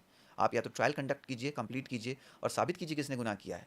नहीं तो बेल देना जो है, ये कोर्ट के लिए कहीं ना कहीं एक ज़रूरी अहम हिस्सा बन जाता है जुडिशियल सिस्टम को, या फिर कॉन्स्टिट्यूशनल राइट को प्रोटेक्ट हम्म। करने के लिए। तो यही सर, जो ये एक्ट आपने बताया, अभी आपने मेंशन किया, अगर इस पे हमारा सिस्टम अच्छे से काम करे जी। तो बहुत सारे ऐसे इनोसेंट लोग हैं जो बच सकते हैं। जो और सर, इंडिया में लीगल सर्विसेज लेना इज़ एक्सपेंसिव नाउअडेज। और कुछ लोग ऐसे होते हैं जो वो नहीं ऑप्ट कर पाते क्योंकि उनके पास मनी प्रॉब्लम है। जी। तो ऐसे लोगों को क्या करना चाहिए सर? कुछ गाइडलाइन आपकी तरफ से? देखिए, एक तो कि उनको लीगल एड है हर एक हम्म कोर्ट में, हम्म जहाँ पे वो जाकर के लीगल असिस्टेंस ले सकते हैं। और बहुत सारे लॉयर्स हैं जो हम लोग, जैसे मैं भी इसको नॉबल प्रोफेशन ट्रीट करता हूँ, हम्म और बहुत सारे हमारे ऐसे केसेस हैं जो प्रो बोनो हैं। हम्म और जो हमारे कमर्शियल केसेस जो जिससे हम हमारी फर्म अर्न हम्म करती है, और हम्म इतने सारे लोगों का जो है एक्सपेंसेस को बेयर करती है, जो ऑफिस के एक्सपेंसेस को बेयर करती है, तो कहीं ना कहीं हम जो है प्रो बोनो भी काम काफ़ी हद तक करते हैं, जिसमें जो जिसकी अफोर्डेबिलिटी अच्छी नहीं हम्म है, लेकिन उसका केस बहुत कॉम्प्लिकेटेड है, और उसको कोई होप नहीं है कि उसको जस्टिस हम्म जस्टिस मिल पाएगा। तो ऐसे बहुत सारे केसेस हैं जिसमें मैंने खुद रिप्रेजेंट किया है उनको। बहुत सारे केसेस मैंने हम्म लड़े हैं प्रो बोनो। और इनका जो कॉस्टिंग है, कहीं ना कहीं जो हमारे जो कमर्शियल जो केसेस हैं, हम्म उसी से ये कवर अप हो पाता है। हम्म तो लीगल प्रोफेशन एक्सपेंसिव है, no doubt, but at the same time बहुत सारे ऐसे लॉयर्स हैं, अच्छे लॉयर्स हैं, जो मदद भी करते हैं हम्म ज़रूरतमंदों की, और उनके लिए वो फ्री में लड़ते भी हैं और हम्म उनको प्रोटेक्ट भी करते हैं, जहाँ उनको लगता है कि ये एक जेन्युइन केस है, हम्म और इसके पास सही में जेन्युइनली पैसा भी नहीं है, और इसका केस भी बहुत हम्म जो है सही है, हम्म और ये जस्टिफाइड है कि इसको बचाया जाए, हम्म क्योंकि ये गलत फंस गया है और इसके केस में बिल्कुल मेरिट है, क्लियर हम्म मेरिट है। तो ऐसे केसेस को लॉयर्स बिल्कुल अपनी रिस्पॉन्सिबिलिटी समझ के, सोशल रिस्पॉन्सिबिलिटी समझ के लेते हैं, और उसमें जस्टिस दिलाते हैं उनको। ओके। जी। तो सर, अब हम एक नेक्स्ट केस के बारे में बात करेंगे। दैट्स अ जी। Very big name actually. जी। विजय माल्या जी की बहुत चर्चा होती है लेकिन जतिन मेहता जी की इतनी होती नहीं है, जबकि जतिन मेहता जी ने विजय माल्या जी से पहले देश को छोड़ा। वो ऐसे अक्यूज थे। तो जो जतिन मेहता का केस है उसमें अक्यूज जैसे देश छोड़ चुका है, वहाँ जस्टिस भी डिले हो जाता है, और जी। उसमें भी सर आपने उनके ईडी को जस्टिस दिलाया था। एम आई राइट सर? देखिए, मैंने उनकी जो 2 कंपनीज़ है बॉम्बे ओके। की, जो ज्वेलरी बिज़नेस में थी, मैंने इन 2 कंपनीज़ को रिप्रेज़ेंट किया था। ओके। ईडी की का जो एडजुडिकेटिंग कोर्ट होता है दिल्ली में, मैंने वहाँ उनको रिप्रेज़ेंट किया था 2 कंपनीज़ को, और मैंने हमेशा कोशिश करा कि एज़ अ लॉयर कि जो उनके इंटरेस्ट में जो बेस्ट हो सकता है, उनके बातों को रखने का। और बाकी देखिए, बाकी जो बातें हैं उससे तो मेरा कोई डायरेक्ट कोई वो लेना है नहीं। वो तो जो लीगल सिस्टम है वो उसको लुक आफ्टर कर रहा है कि उसको किस तरह से हैंडल किया जाना चाहिए। तो ये बात सही है कि मैंने उनके 2 कंपनीज़ को देखा था, रिप्रेजेंट किया था, और ये पहले भी मुझसे ये सवाल इस तरीके के पूछे गए हैं ओके। कुछ न्यूज़ चैनल्स द्वारा। ओके। हालांकि कुछ केसेस हैं जिसमें मैं ज़्यादा डिटेल नहीं में बोलना चाहते नहीं हैं। बोलना चाहता हूँ। बहुत ज़्यादा कंट्रोवर्सी हो जी जी, जाएगी। और मैं थोड़ा कंट्रोवर्सी से, आई केसेस ठीक अंडरस्टैंड। है, मैं कंट्रोवर्सी में अब नहीं नहीं जाऊँ, आना मैं चाहिए। हमेशा यही कोशिश करता हूँ। मैं वैसे कोशिश भी नहीं कर रही हूँ कि आप कंट्रोवर्सी में आए। मैं जी। बस जानना चाहती हूँ कि उसकी स्टोरी क्या है, कैसे आपने उसको फाइट किया, क्योंकि देखिए। आपने बहुत जी सारे ऐसे केसेस में जस्टिस दिलाया है, बिग जी केसेस में। तो जी। हमारे व्यूवर्स को एक मैसेज जाना चाहिए, एक गाइडलाइन हमारे लॉ स्टूडेंट्स को जाना चाहिए। तो मेरा रोड मैप यही है सर इस अ, पॉडकास्ट का। देखिए, क्या होता है कि कोई भी इस तरीके का जो केस होता है, तो हमें स्टडी ये करना होता है कि पहले तो इन पे क्या सेक्शंस लगाए गए हैं, क्या कानून लगाया गया है, उस कानून का प्रोविज़न क्या है, और जो इन्वेस्टिगेशन जो हो रहा है या जो रिपोर्ट लाई गई है, चार्जशीट फाइल की गई है, उस चार्जशीट में और ये कानून में दोनों का तालमेल कितने हद तक बन पाता है या नहीं बन पाता है। तो जो नहीं बन पाता है वो हमारा एरिया होता है उसको साबित करने का कि ये मनी लॉन्ड्रिंग का मामला नहीं है, या इसमें मनी लॉन्ड्रिंग साबित नहीं हो रहा है, या जो मनी मनी लॉन्ड्रिंग के जो प्रोसेस जो फॉलो होने चाहिए थे, जो लीगल प्रोसेस वो फॉलो नहीं हुए हैं। तो हमारा 2 होता है किसी भी लॉयर के लिए, एक होता है टेक्निकल वे ऑफ हैंडलिंग, जिसमें पूरा लीगल लॉ पार्ट आ जाता है, और दूसरा होता है फैक्चुअल पार्ट। तो जो फैक्चुअल पार्ट में जो इन्वेस्टिगेशन में क्या आया है, इन दोनों को देख करके हम लेकर के चलते हैं कि किस तरह से जो है केस को हैंडल करना चाहिए, और कहाँ कहाँ जो है टेक्निकल फ्लॉज हैं। अब अगर अटैचमेंट ऑफ प्रॉपर्टी में अगर कुछ लिखा है प्रोविज़न कि उसको अगर फॉलो करना है, तो क्या वो फॉलो हुआ या नहीं हुआ। अगर नहीं फॉलो हुआ तो हम उसको चैलेंज कर सकते हैं कि ये प्रोसेस को फॉलो नहीं किया गया, जो लॉज के हिसाब से ही नहीं हुआ, इसलिए अल्ट्रा वायज है, या इसको जो है सेट असाइड करना चाहिए इस तरीके के ऑर्डर को, जो किसी भी एजेंसी ने, चाहे वो ईडी हो या किसी ने भी ऑर्डर किया हो। तो हम ऐसे ही लड़ते हैं, और कोई भी एजेंसी भी अपना काम ऐसे ही करती है कि उन्होंने जो ये प्रोसेस फॉलो किया वो बिल्कुल एज़ पर द गाइडलाइन है, एज़ पर द लॉ है, या किसी कोर्ट ने जो जजमेंट दिया हो और जो गाइडलाइन इशू किया गया हो, उसके बेस पे है। तो जैसे इसी तरह से जो ये भी जो आपने केस की जो जिक्र करा विंसम ग्रुप का, ये भी इस तरह से हैंडल मैंने किया था 2 कंपनीज़ का। हालांकि ये अभी केस कंप्लीट नहीं हुआ है, वे भी ये अंडर ट्रायल है, तो अभी ये कंक्लूड हुआ नहीं है, एंड आई होप कि इसमें भी जो है उनको बेस्ट जस्टिस मिल पाए, और मिलेगा, मुझे पूरा यकीन है। और सर हमारे पास आपके लिए इतने क्वेश्चन हैं, आप फिर हमें बोलेंगे फिर मुझे कंट्रोवर्सी में डालना चाहते हैं। एक बहुत बड़ा केस हुआ था सर पुणे में। जी सर पुणे में एक पोर्शे केस हुआ था, उसमें भी आपका नाम आया है एज अ जी डिफेंड लॉयर। जी। उसके बारे में आप मुझे बताएंगे सर, क्योंकि सर उसमें अंडरवर्ल्ड का भी नाम जोड़ा जा रहा है। अ, देखिए, वो जो केस है, पोर्शे केस जो आप बोल रहे हैं, हाँ, ये काफ़ी मीडिया में रहा था, हम सब जानते हैं। और मैंने जो लड़का है, उनके जो ग्रैंडफादर हैं मिस्टर अग्रवाल, मैंने उनको ही रिप्रेजेंट किया था, और मैं उनका लॉयर रहा हूँ काफ़ी सालों से। और ये जो एलिगेशंस जो लगाए गए, पहले तो मैं इसको क्लियर कर लूँ कि अंडरवर्ल्ड और ये जो बात हुई है, तो देखिए, वो सीबीआई मुंबई में वो केस था, और मैंने उसको जो है डिस्चार्ज के लिए मैंने रिप्रेजेंट भी किया था, मैंने उसमें आर्ग्यू भी किया था उस केस में। तो ये जो एलिगेशंस जो लगाए गए हैं, हालांकि अभी जो है सब्जुडाइज है, तो मैं ज़्यादा बोल नहीं सकता, बट मेरे हिसाब से ये बेसलेस एलिगेशंस हैं। और ये जो कहा जा रहा है कि वो जो है बैंकॉक में मिले थे वो, और एक जो छोटा राजन, और इससे जो लिंक किया जा रहा है मीडिया में कि इनके हेंचमैन से वो मिले और सबकी मीटिंग हुई, और उन्होंने किसी एमएलए के अगेंस्ट एक कॉन्स्पिरेसी बनाया, इस तरह से आरोप लगाए जा रहे हैं। बट ये आरोप मेरे हिसाब से बिल्कुल सही नहीं है, क्योंकि मैंने आर्ग्यू किया था, मैंने चार्जशीट देखा था, और जो उसमें पासपोर्ट, वीज़ा और सारी चीज़ें जो लगाई गई हैं चार्जशीट में, वो एक पर्टिकुलर डेट में सबका मिलता भी नहीं है, कि वो एक जगह जो एलिगेशन है कि वो मिले और बात हुई, तो वो जो है पासपोर्ट कहीं से बताता नहीं है कि एक पर्टिकुलर डेट में वो तीनों कहीं कभी भी वहाँ पे मिले। और जब वो फैमिली डिस्प्यूट था, तो मुझे नहीं लगता कि फैमिली डिस्प्यूट के लिए ये वहाँ तक मामला जाना और ले जाना कहीं से भी पॉसिबल है। तो इसलिए वो सब्जुडाइज है, और कहीं ना कहीं मिस्टर अग्रवाल को उसमें रिलीफ भी मिला हुआ है। कोर्ट ने सारे मेरिट को देखते हुए उनको रिलीफ भी दिया है। तो मेरा ये मानना है कि ऐसी कोई बात नहीं है, कोई ऐसा कहीं दूर दूर तक कोई लिंक का कोई सवाल नहीं है।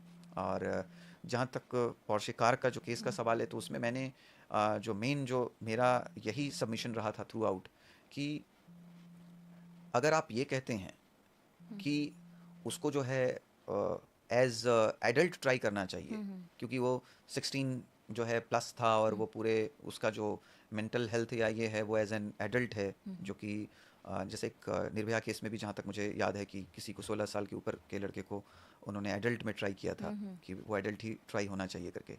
और इसी बेस पे कि वो एक सेंसिबल लड़का था, तो वो बच्चा नहीं था, उसको एज एडल्ट जो है पनिशमेंट मिलना चाहिए, उसको जुवेनाइल में नहीं जाना चाहिए, जो एक प्रोविज़न भी है जुवेनाइल जस्टिस एक्ट में, कि अगर कोई 16 से 18 साल की उम्र में हो, और अगर बोर्ड ये डिसाइड करता है कि ये मैच्योर्ड एनफ है समझने के लिए कि वो क्या क्राइम कर रहा है क्या नहीं कर रहा है, तो उसको एज एन एडल्ट ट्राई किया जा सकता है। बट अगर ऐसी बात थी, तो फिर एज पेरेंट जो है, ऑलरेडी फादर को, उस लड़के के फादर को अरेस्ट कर लिया गया था एज अ विकैरियस लायबिलिटी को लेते हुए, और बाकी अलग से प्रोविजंस उसके जुवेनाइल जस्टिस एक्ट के उन पे लगाए गए थे। तो मुझे लगता है ये दोनों बातें सही नहीं है। अगर वो एडल्ट है तो फिर फादर को नहीं अरेस्ट करना चाहिए, और अगर आपने जो है उसको अगर आप माइनर की तरह अगर आप ट्रीट करना चाहते हैं और इसलिए आपने फादर को अरेस्ट किया है, तो ऑब्वियसली वो बेल के लिए एलिजिबल है, जो जुवेनाइल जस्टिस एक्ट हमारा बोलता है। लेकिन आप करेक्ट। ये बोलना चाहेंगे कि नहीं, आपको चूंकि बच्चे को पनिश करना है तो वो एडल्ट है, और नहीं अब फादर को पनिश करना है तो आप कहेंगे कि नहीं वो माइनर है। माइनर है। तो आप ये डबल जियोपार्डी इसको हम बोलते हैं, तो आप डबल पनिशमेंट नहीं कर सकते, और ये बिल्कुल गलत है। तो मैंने इस पे मैंने जैसे पहले भी कहा कि आपको पनिशमेंट देना है तो आपको प्रोपोर्शनल पनिशमेंट देना होगा, आपको जस्टिफाई करना पड़ेगा। पनिशमेंट देने का मतलब ये नहीं है कि आप किसी को भी, कोई पॉकेट किसी ने मारा हो तो आप उसको भी फांसी पे लटका देंगे, किसी ने मर्डर किया उसको भी आप फांसी पे लटका देंगे, ये गलत है। तो आपको ये देखना होगा कि जो ऑफेंस अगर हुआ भी है तो वो किस इंटेंसिटी का हुआ है। और जैसे कि जुवेनाइल जस्टिस बोर्ड ने डिसाइड किया था, उसको बेल ग्रांट किया था लड़के को, तो उसमें वही प्रोविज़न है, क्योंकि उस समय सेक्शन 304A था, जो कि जिसको कहते हैं कि डेथ बाय नेग्लिजेंस। तो डेथ बाय नेग्लिजेंस जो है, जो सेक्शन है, वो ऐसे भी बेलेबल ऑफेंस है। ओके। तो अगर वो जुवेनाइल नहीं भी होता तो कानूनी तौर पे वो बेल उसको मिलता है। हाँ, ये मैं नहीं कहता कि गुनाह से बाहर हो जाता है, जब वो ट्रायल होगा, ट्रायल में जो कंक्लूड होगा, एज अगर वो एडल्ट होता तो फिर वो डिसाइड होता कि उसको क्या पनिशमेंट मिलना चाहिए नहीं मिलना चाहिए। ओके। लेकिन ये कहना कि नहीं इसने सीधा जो है कल्पेबल होमिसाइड ही कर दिया है, नॉट अमाउंटिंग टू मर्डर जो हम बोलते हैं, जिसमें कि कोई इंसान ये समझ सके कि उसके इस एक्ट से मतलब वो जानबूझ के कर रहा है जिससे उसका डेथ हो सामने वाले का, तो ये मुझे लगता है कि ये जस्टिफाइड नहीं होगा। और कोई भी क्रिमिनल लॉ जो है वो इमोशन के हिसाब से नहीं चलना चाहिए, वो कानून के हिसाब से चलना चाहिए, और यही सही है। आप बिल्कुल उसको जो है ट्राई कीजिए, एज पर लॉ कीजिए, जो आपका संविधान जो आपको अलाउ करता है आप उस हिसाब से कीजिए। और पुलिस ने मुझे लगता है इस केस में बहुत ही टाइमली एक्शन लिया था, एफआईआर रजिस्टर किया था, सब कुछ किया था। बट कोई भी जो है जैसे कि हाई कोर्ट ने भी बाद में इस बात को कंफर्म किया, और उस लड़के को जो है उसके ऊपर बोला कि ये एडल्ट में इसको ट्रीट नहीं किया जा सकता, जो जुवेनाइल जस्टिस बोर्ड ने भी बाद में डिसाइड किया कि इसके ऊपर जो है इसको माइनर की तरह ही एज जुवेनाइल ही इसको जो है इस पर ट्रायल चलाया जा सकता है। और हमने देखा था कि ग्रैंडफादर को भी, जिनको मैंने रिप्रेजेंट किया था इलीगल डिटेंशन के लिए, उनको भी बिना नोटिस के अरेस्ट किया गया था, किडनैपिंग चार्जेस लगा के कि उन्होंने ड्राइवर को किडनैप किया था वगैरह वगैरह, उसमें जो है उनको बेल मिला था कोर्ट से। ओके। तो ये इस तरीके का केस था। तो मेरा ये मानना है कि आप पूरी तरीके से इंसिडेंसेस, एक्सीडेंट्स, क्राइम्स आप ख़त्म नहीं कर सकते, आप सबको कम कर अवॉइड सकते नहीं हैं, यार। आप मिनिमाइज़ कर सकते हैं, आप पनिशमेंट से आप सज़ा दे सकते हैं। लेकिन इसका मतलब ये नहीं है कि आप कोई इनजस्टिस को जो है जस्टिस दिलाने के लिए आप खुद इनजस्टिस करने लग जाएं। करेक्ट। तो जस्टिस को इनजस्टिस से नहीं लाया जा सकता, ये मेरा मानना है। तो जो कानून है वो कानून का सही इस्तेमाल होना चाहिए, और पूरे प्रोसेस को फॉलो किया जाना चाहिए। क्योंकि आप सिर्फ एक विक्टिम की नज़र से आप देखेंगे, लेकिन आप वो देखिए जो एक्यूज्ड है उसका क्या उसके लिए जस्टिफाइड है, क्या उसको एक छोटी सी गलती पे सीधा फांसी पे लटका देना चाहिए, क्या करना चाहिए। अगर उसने कोई गलती करी है तो उसको पनिशमेंट मिले, ट्राई करके ट्रायल पे पूरा प्रोसेस फॉलो करके उसको पनिशमेंट मिले, और जो प्रोपोर्शनल पनिशमेंट बनता है कानूनी तौर पे वो उसको मिलना चाहिए। मैं किसी भी नॉर्मल केस की बात कर रहा हूँ। ओके। तो जैसे पीएमएलए और ईडी जैसे केसेस होते हैं, तो जी, उस पे सबसे बड़ा वेपन क्या होता है? देखिए ईडी जो है उसके लिए जो कानून है वो पीएमएलए है, prevention of money laundering act. अब उसमें अगर कोई भी मनी लॉन्ड्रिंग का जो काम होता है, जो जैसे कि एक कोई ट्रेल जो है पैसे का, हम्म, या तो अगर मैं बोलूँ कि कैश में, हम्म, या तो मान लीजिए कोई ऐसा कोई बिजनेस कर रहा हो जिसने फॉरेन कंट्री में जो है पैसा रेज किया किसी जगह पे, और वहाँ से वो पैसे को उसने कुछ ऐसी कंट्रीज़ में भेजा जो टैक्स हेवन कंट्रीज़ हैं, हम्म, और वहाँ से वो पैसा जो है वापस इंडिया आ रहा है, हम्म, तो ये एक तरह से मनी लॉन्ड्रिंग कहलाएगा अगर ये साबित होता है तो। और उस पैसे से जो भी प्रॉपर्टीज़ या जो भी लिया जाता है उसको प्रोसीड्स ऑफ क्राइम कहते हैं। तो ऐसी प्रॉपर्टीज़ को जो है ईडी को पावर होता है कि वो अटैच कर सके, और सेक्शन 5 जो है पीएमएलए का, और फिर जो है वो मामला एडजुडिकेटिंग अथॉरिटी के पास जाता है, और वो एडजुडिकेटिंग अथॉरिटी डिसाइड करती है अंडर सेक्शन 8 की ये जो अटैचमेंट ऑफ प्रॉपर्टी हुआ है वो कितना जस्टिफाइड है, ये होना चाहिए नहीं होना चाहिए। और जिसमें और भी उनके पास कस्टोडियल इंट्रोगेशन वगैरह के भी पावर्स हैं, और ऐसे मामलों में बेल भी टफ़ है, जो सेक्शन 45 के जो कंडीशंस हैं जो पीएमएलए के हम्म, बेल देने के लिए, वो टफ़ हैं, वो इतना आसान नहीं है। उसमें ऑलमोस्ट ये साबित करना होता है कि ये जो जो एक्यूज्ड है वो बिल्कुल भी इनोसेंट है और उसने कोई क्राइम नहीं किया है, और बिना कंप्लीशन ऑफ इन्वेस्टिगेशन के किसी भी लॉयर के लिए ये साबित करना कि उसने क्राइम नहीं किया है ये इतना आसान नहीं होता, या कोर्ट के लिए भी ये मान लेना हम्म, ये इतना आसान नहीं होता। इस वजह से बेल डिफ़िकल्ट हो जाता है हम्म। ऐसे मामलों में। तो सर अभी हमने इतने बड़े बड़े केसेस के बारे में बात किया, तो अब हम थोड़ा सा इसको स्विच करते, थोड़ा सा सर आपके माइंडसेट के बारे में जानना चाहेंगे कि जी। जैसे आप इतने बड़े केसेस को डिफेंड कर रहे हैं कोर्ट में, तो उस समय आपका माइंडसेट कैसा होता है? ऑफ कोर्स जैसे बड़ा नाम जुड़ गया आपके साथ, तो कहीं ना कहीं दिमाग में तो ये चलता ही होगा कि कैसे भी मुझे ये जीतना है केस, अगर जी। आपने अपने हाथ में वो चीज़ ली है। जी। तो उस टाइम आपका माइंडसेट क्या होता है, कैसे आप अपने आप को प्रिपेयर करते हैं उस चीज़ के लिए? देखिए, मैंने जो इसमें मेरा अपना हमेशा से मानना रहा है कि आप अपना काम सिर्फ करो हम्म, और अपना बेस्ट दो। हम्म, तो मैं यही कोशिश करता हूँ कि मैं उसको पूरा ठीक से स्टडी करूँ, डीप में स्टडी करूँ, और मैं चूँकि उसको रिप्रेजेंट कर रहा हूँ कोर्ट में, तो मैं उसका रिप्रेजेंटेशन अच्छे से कर पाऊँ। हम्म, मैं अपनी सारी बातों को रख पाऊँ, हम्म, चाहे वो फैक्चुअल हो या लीगल हो, फाइंडिंग्स हों, ये सबको मैं कोर्ट के सामने रखूँ। और रिज़ल्ट पे मैं ज़्यादा वो लेके नहीं चलता, क्योंकि अगर आप ज़्यादा रिज़ल्ट को ध्यान में देख करके अगर आप बार बार वो करेंगे तो आप डिस्ट्रैक्ट होंगे।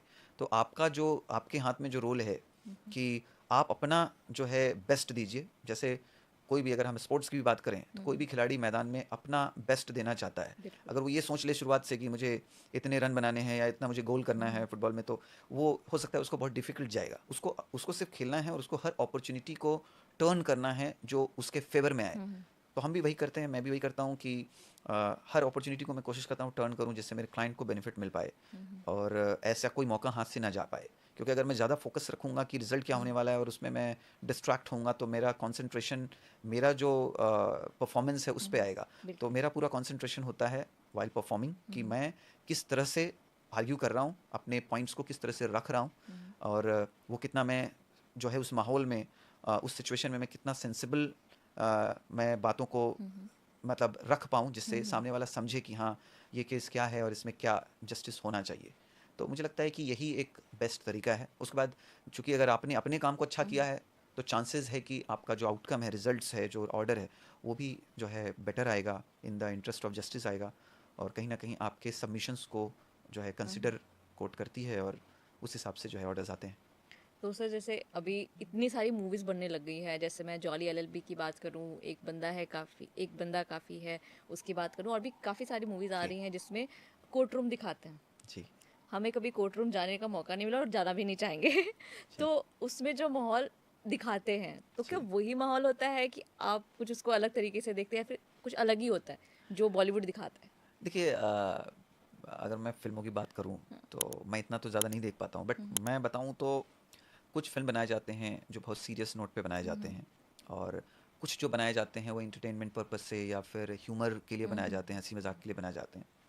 तो वो जो हंसी मजाक वगैरह के जो बनाए जाते हैं, वैसा माहौल एक्चुअल में नहीं होता है। हम्म, कोर्ट एक सीरियस प्लेटफॉर्म, एक सीरियस जगह है जहाँ पे बड़े बड़े फैसले लिए जाते हैं, और हम्म, उन फैसलों में बहुत जो है सीरियसली सुना हम्म, जाता है। हाँ, हमारे जैसे कुछ लॉयर्स हैं जो मूड को चेंज करने के लिए या कुछ हम्म, माहौल को थोड़ा लाइट करने। खुशनुमा बनाने के लिए कभी कभी कुछ ह्यूमर को ले आते हैं हम्म, हंसी मजाक में। हम्म, एक लेकिन वो कुछ पल के लिए होता है, कुछ मोमेंट के लिए होता है, और फिर से वो अपने कैरेक्टर में चले जाते हैं और अपने केस में चले जाते हैं, हम्म, ताकि लोगों को जस्टिस मिल सके, क्योंकि अगर वो माहौल ह्यूमन माहौल बन जाए थ्रू आउट तो मुझे नहीं लगता कि जस्टिस इतना आसान हो पाएगा, फिर वो बिल्कुल। डिफ़िकल्ट होगा।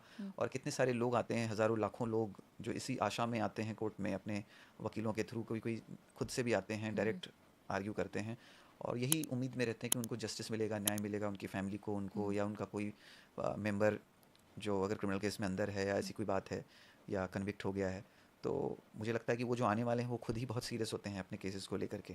तो वो माहौल हमेशा नहीं होता, कुछ कभी मोमेंट के कभी लिए होता है। चलता है। और कुछ फिल्में बनती हैं जो बिल्कुल रियल स्टोरी पे भी आधारित होती हैं, और कानून पे आधारित होती हैं, ऐसी भी फिल्में बनती हैं बहुत सारी। तो हाँ, ये ज़रूर है कि फ़िल्में बन रही हैं क्योंकि लोगों का जो है इंटरेस्ट है लॉ में, लीगैलिटी में और जुडिशियल सिस्टम में, और जो नए नए ऑर्डर्स आते हैं, नए नए जो मीडिया में जो लोग देखते हैं ये केस में अब क्या होगा, अब ये कोर्ट क्या फैसला देने वाला है, उसको सुनते हैं, समझते हैं, तो उनका एक इंटरेस्ट क्रिएट होता है टाइम टू टाइम। और इसी वजह से जो फिल्में बनती हैं वो लोग देखते भी हैं देखते और भी इसीलिए बनती भी हैं क्योंकि बिल्कुल। लोगों को इंटरेस्ट है उसमें। जी बिल्कुल सर। और सर कोई स्टूडेंट है, लॉ स्टूडेंट है, जी उसको सुप्रीम कोर्ट तक का सफ़र जी। इजी करना है, तो उसके लिए आप कुछ एक गाइडलाइन देना चाहेंगे उन स्टूडेंट्स को? देखिए, गाइडलाइन तो मैं यही दूंगा कि वो जहाँ से भी उनको अपॉर्चुनिटी मिले वहाँ से अपॉर्चुनिटी उनको ग्रैब करना चाहिए। हर एक को अपॉर्चुनिटी अलग अलग मिलेगी, और ये सोच के कि नहीं मैं यहाँ नहीं प्रैक्टिस करूँगा मैं तो वहीं करूँगा, या वहाँ नहीं करूँगा मैं तो यहीं करूँगा, तो चाहे वो लोअर कोर्ट हो, हाई कोर्ट हो, सुप्रीम कोर्ट हो, जहाँ पर भी उनको अपॉर्चुनिटी मिले वहाँ पे ज़रूर उनको जाना चाहिए और देखना चाहिए, समझना चाहिए। अगर भले ही केस ना भी हो तो भी इस तरह से परमिशन ले करके अगर वो जा कर के कोर्ट में देखें, बैठें, तो उनको बहुत कुछ सीखने को मिलता है हर रोज़। और ये लॉ एक ऐसा प्रोफेशन है जहाँ कोई भी कितना भी बड़ा एक्सपीरियंस्ड हो लेकिन वो हर रोज़ सीखता है। और मेरा भी यही मानना है, मैं भी अपने आप को यही समझता हूँ कि मैं हर रोज़ उसमें सीख रहा हूँ।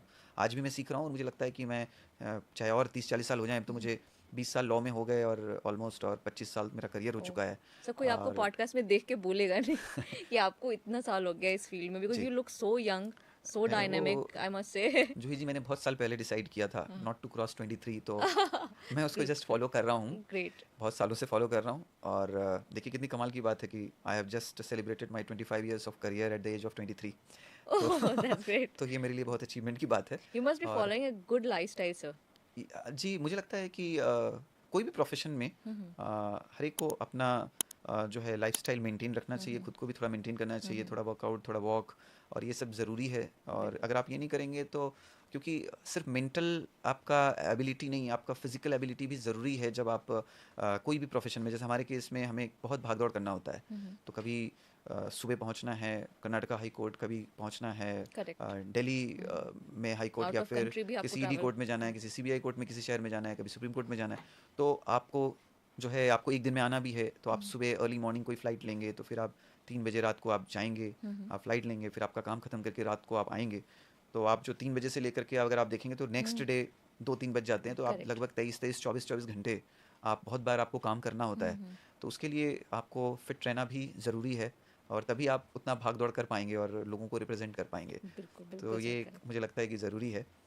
और जैसे आपने स्टूडेंट्स की बात करी, तो मुझे लगता है कि चाहे कितना भी एक्सपीरियंस हो जाए, और आपका जो सीखना है जो लॉ में वो कभी ख़त्म नहीं होने वाला। और कानून भी नए नए आएंगे, बदलेंगे, नए अमेंडमेंट्स आएंगे, तो आपको हमेशा अपडेटेड रहना होगा, चाहे आप किसी भी उम्र में हों, किसी भी एक्सपीरियंस लेवल पे हों। और वही मैं स्टूडेंट को भी कहना चाहता हूँ कि आप हर रोज़ सीखिए, और ये सीखने का ही ये प्रोफेशन है। तो आप जहाँ पे बैठ जाइए, चाहे वो कोई भी कोर्ट हो, आपको सीखने को मिलेगा। बिल्कुल। और लोअर कोर्ट भी बहुत इंपॉर्टेंट कोर्ट है, सेशंस कोर्ट या जुडिशियल मैजिस्ट्रेट कोर्ट, ये बहुत इंपॉर्टेंट कोर्ट है, क्योंकि यहीं पे ट्रायल होता है, एक्चुअल ट्रायल यहीं होता है किसी भी केस का, खास करके क्रिमिनल केसेस का। तो वहाँ पे सीखने को बहुत कुछ मिलता है कि आप विटनेसेस को कैसे जो है क्रॉस एग्जामिन करेंगे, क्या सवाल आपको पूछने चाहिए, उसका क्या जवाब आ रहा है, आप किस तरह से अपने केस को रिप्रेजेंट कर सकते हैं। तो ऐसा नहीं है, सुप्रीम कोर्ट तो है कि तुरंत आप गए और जो है आपने पुराने कोर्ट्स के क्या क्या फ़ैसले हैं उस हिसाब से आपने आर्ग्यू किया, और ज़्यादा करके यही होता है अगर वो डायरेक्ट केस नहीं आया हो, एपिलेट जुरिसडिक्शन में आया हो तो। लेकिन यहाँ जो है आपको सीखने को और भी ज़्यादा चीज़ें मिलती हैं। तो उनको मेरा मानना है कि आप किसी एक कोर्ट में अपने आप को कॉन्सेंट्रेट ना करें, आप सारे कोर्ट्स में जाएं और आप देखें, सीखें। हर कोर्ट अलग अलग तरीके से थोड़ा थोड़ा चेंजेस है फंक्शनिंग में ऑफ द कोर्ट्स, और वो आपको हमेशा इंटरेस्ट क्रिएटेड रखेगा, कभी आपको मोनोटोनस फील नहीं होने देगा, और हमेशा इंटरेस्टिंग बनाए रखेगा प्रोफेशन को। गुड। तो कोई ऐसा केस मेरी तरफ से तो मैं मेरे पास और भी बहुत सारे सवाल हैं, सो आपका मैं पूरा दिन ही ले लूँगी ऐसे तो। जी। तो कुछ ऐसे केसेस हैं जो आप डिस्कस करना चाहते हैं, जो आपके लिए एक लाइफ चेंजिंग रहा या फिर आपको वहाँ से मोटिवेशन मिली कि no this is the right profession for me, I am for this only? ये मेरा जो है एक केस था, मुझे याद है शुरुआती दौर में मेरे करियर के। और इस केस में मुझे लगा कि एक बैंक के ब्रांच मैनेजर थे जिनके लड़के के ऊपर जो है एक एफआईआर हुआ था और बॉम्बे में। और उन उस पर एलिगेशन था कि उसने बहुत सारे जो हैं फ़्लाइट टिकट्स, क्योंकि एक टाइम में जो फ़्लाइट टिकट्स मिलते थे वो ऑनलाइन ही हुआ करता था और उसके लिए एजेंट्स होते थे, बड़े बड़े ऑफिसेज होते थे। और ये ऑफिसेज जो है अपने सब एजेंट को बनाते थे। तो ये जो मेन एजेंट होते थे उनको एक महीने का ऐसा क्रेडिट भी देती थी कुछ एयरलाइंस कि आप अपना टिकट बेचो और एक साथ हमको पेमेंट दो। तो कभी कभी ये लोग अपना सब एजेंट्स को भी बनाते थे कि उनको फिर 1 वीक 10 डेज़ का टाइम देते थे कि आप भी सेल करो और हमको आप पैसा दो, फिर वो फाइनली एयरलाइन को जाता था। ये इस तरह से सिस्टम फॉलो होता था। तो ये जो बंदा था ये एक्चुअली में सब एजेंट हुआ करता था। He was very well educated. और ये इसके ऊपर एलिगेशन था कि ये किसी भी शहर में जाता था और एक अच्छा सा ऑफिस ओपन करता था। और ऑफिस ओपन करके ये जो है टिकट्स बेचता था कॉरपोरेट्स को और ये क्रेडिट लेता था मेन एजेंट से। और जब इसका सबसे ज़्यादा टिकट्स जब सेल होते थे और ये पैसे ले लेता था तब ये जो है ऑफिस बंद करके गायब हो जाता था। ऐसा इसके ऊपर आरोप था, एलिगेशन था। जैसे मैंने बोला, एलिगेशन और साबित होने में बहुत फ़र्क है। ओके। तो इस तरीके से ये इसके ऊपर एफआईआर हुआ और ये गोवा में जो है इसको जो है अरेस्ट करके पुलिस लेकर के आई थी बैंगलोर। और बैंगलोर में इसके ऊपर दूसरा कुछ केस था और बैंगलोर से इसको मुंबई लेकर के आई थी। और तब जो है इनके जो फादर थे मेरे नोन थे, जो कि एक बहुत ही रिनाउंड और मुझे लगता है बहुत ही ऑनेस्ट पर्सन, एक पब्लिक सेक्टर बैंक में ये ब्रांच मैनेजर थे। और फिर इन्होंने मुझे फ़ोन किया था, लेकिन तब मुझे इतना एक्सपीरियंस नहीं था क्रिमिनल केसेस का, मैं बहुत नया था इसमें। तो इन्होंने मुझे बोला था कि आप इसमें जो है मेरे बेटे को आप प्लीज़ मदद करो। और मैं तो एक गवर्नमेंट एम्प्लॉय हूँ, मेरे पास तो इतने पैसे भी नहीं हैं जो मैं कोई बड़ा वकील हायर कर सकूं, लेकिन मुझे आप पे कॉन्फिडेंस है, मैं आपको इतने सालों से जानता हूँ, आपने प्रैक्टिस शुरू किया है और मुझे पूरा भरोसा है कि आप ज़रूर जस्टिस इसके अंदर दिलाएंगे। तो फिर मैं इसके लिए बॉम्बे में मैं गया उस पर्टिकुलर पुलिस स्टेशन में उसको मिलने के लिए। तो इसने मुझे लगता है कि कोई भी बात ठीक से ये बता नहीं पाया या अंडर प्रेशर था या ठीक से समझा नहीं पाया। तो उस समय एक आईओ था पुलिस वाला जो इन्वेस्टिगेट कर रहा था, उसने मुझे बुलाया और उसने देखा, उसको भी समझ आया होगा कि ये कुछ नया नया वकील है लगता है। तो उसने मुझे याद है ऐसे हाथ मूव करते हुए उसने टेबल पे मुझे बोल रहा था कि आप चाहे कुछ भी कर लो, इसका बेल नहीं हो पाएगा। तो ये बात मेरे दिमाग में काफ़ी बैठी हुई थी। और फिर हम गए कोर्ट में, मैटर आया तो मुझे जो समझ पड़ा मैंने आर्ग्यू किया था। तो पहले जो है पुलिस रिमांड से ये जो है मैजिस्ट्रेट रिमांड होता है तभी आप बेल डाल सकते हैं। तो बेल तो हम उसमें डाल भी नहीं सकते थे, लेकिन पुलिस कुछ 8-10 दिन का मांग रही थी रिमांड, तो कोर्ट ने उसको 3 दिन का रिमांड दिया था। लेकिन 3 दिन के बाद चूँकि मैं भी उस समय नया था और मेरे पास भी इतना समय या पैसा डालने के लिए नहीं था, तो मैंने उनको पूछा था फादर को, तो उनका कोई रिस्पॉन्ड आया नहीं था उस टाइम। तो फिर मैं उस दिन नहीं गया, मैंने लोकली किसी वकील को बोला था कि आज आप चेक कर लेना क्या होता है नहीं होता है, हमें बताना। तो वो क्या हुआ कि उसने मैजिस्ट्रेट कस्टडी हुआ और उसने बेल एप्लीकेशन डाला और उसी के 2 दिन बाद जो है हमें पता चला कि उसका बेल सही में रिजेक्ट हो गया था और मैं उसमें रिप्रेजेंट नहीं कर पाया था। लेकिन तब मैं बातों को बहुत उस तरीके से लेता था क्योंकि मुझे लगा कि ये क्या हो गया। और मैं जब भी रात को सोता था तो मुझे उसका वो हाथ हिलता हुआ जो आईओ था वो एक्शन। एक्शन याद आता था कि कुछ भी कर लो इसका बेल नहीं होगा, कुछ भी कर लो इसका बेल नहीं होगा। तो वो मुझे सोने नहीं दे रहा था और मैं बहुत परेशान हो रहा था। तो मुझे पता चला कि उसको जो है वहाँ बैंगलोर जेल में जो दूसरे एफआईआर में जहाँ वो अंदर था तो उसको बैंगलोर लेके गए थे सेंट्रल जेल में। तो मैंने डिसाइड किया इस केस में बहुत सोचने के बाद कि अब इसमें चाहे कोई पैसा मिले ना मिले, मैं कैसे भी करके मैं जाऊंगा, पूरा केस को समझूंगा और मैं इस केस को लड़ूंगा। और बहुत सारे लोग मुझे पहचान वाले बोल भी रहे थे कि क्यों अपना वक्त बर्बाद कर रहे हो, कहाँ बैंगलोर जाओगे, अपने दूसरे काम को देखो, नया नया बिजनेस है, इतने सारे लाइबिलिटीज़ हैं। लेकिन मैंने नहीं माना और मैं फ़्लाइट लेके मैं बैंगलोर गया और वहाँ पे सेंट्रल जेल में जेलर से परमिशन वगैरह ले करके जो उस समय का रूल था मैं उसको मिला और मैंने उसको बहुत चिल्लाया। तो उसने बहुत सारी बातें फिर बताई, ये जो मैंने आपको बताया कि किस तरह से टिकट का फंक्शनिंग होता था, ये बहुत सारी बातें उसने बताई। और उसने बोला कि सर मेरे फेवर में किसी का कोई स्टेटमेंट है भी नहीं, सब मेरे अगेंस्ट है, सब कुछ अगेंस्ट है और मुझे बचाना इतना आसान नहीं है। तो उसी समय उसके हाथ में कुछ फ्रैक्चर था और उस जो है प्लास्टर था, तो मैंने उसको, वो जब तक जा चुका था आगे, तो मैंने यूं ही लास्ट में पूछ लिया कि ये कैसे लगा तुम्हें। तब उसने बोला कि मुझे जब वो आयु ला रहे थे तो मुझे 3rd डिग्री यूज़ किया उन्होंने, इसकी वजह से ये मेरा ऐसा हो गया है। ओके। तो मुझे लगा कि अच्छा।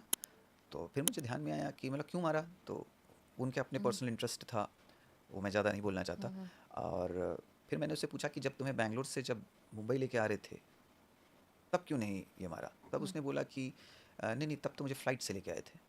तो मैंने उससे पूछा कौन सी फ़्लाइट थी, तो उसने बताया एयर इंडिया की फ़्लाइट थी, सो एंड सो फ़्लाइट थी।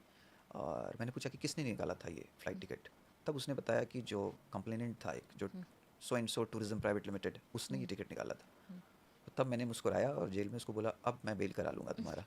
तो फिर वो चला गया और फिर ये कोर्ट में मामला आया और सेशंस कोर्ट में अपील में, जो हम अगर सिंपल लैंग्वेज में बोलें तो फिर मैंने उस बेल में आर्ग्यू किया था और उसमें ये साबित किया कि जो ये इन्वेस्टिगेशन है आयु का, इस पे हम रिलाई नहीं कर सकते, क्योंकि ये जो है कहीं ना कहीं इन्फ्लुएंस्ड है। क्योंकि जब कंप्लेनेंट जिसने केस फाइल किया है, जब वो फ़्लाइट टिकट दे रहा है आयु को, तो ये न्यूट्रल व्यू इसमें रखना मुश्किल है।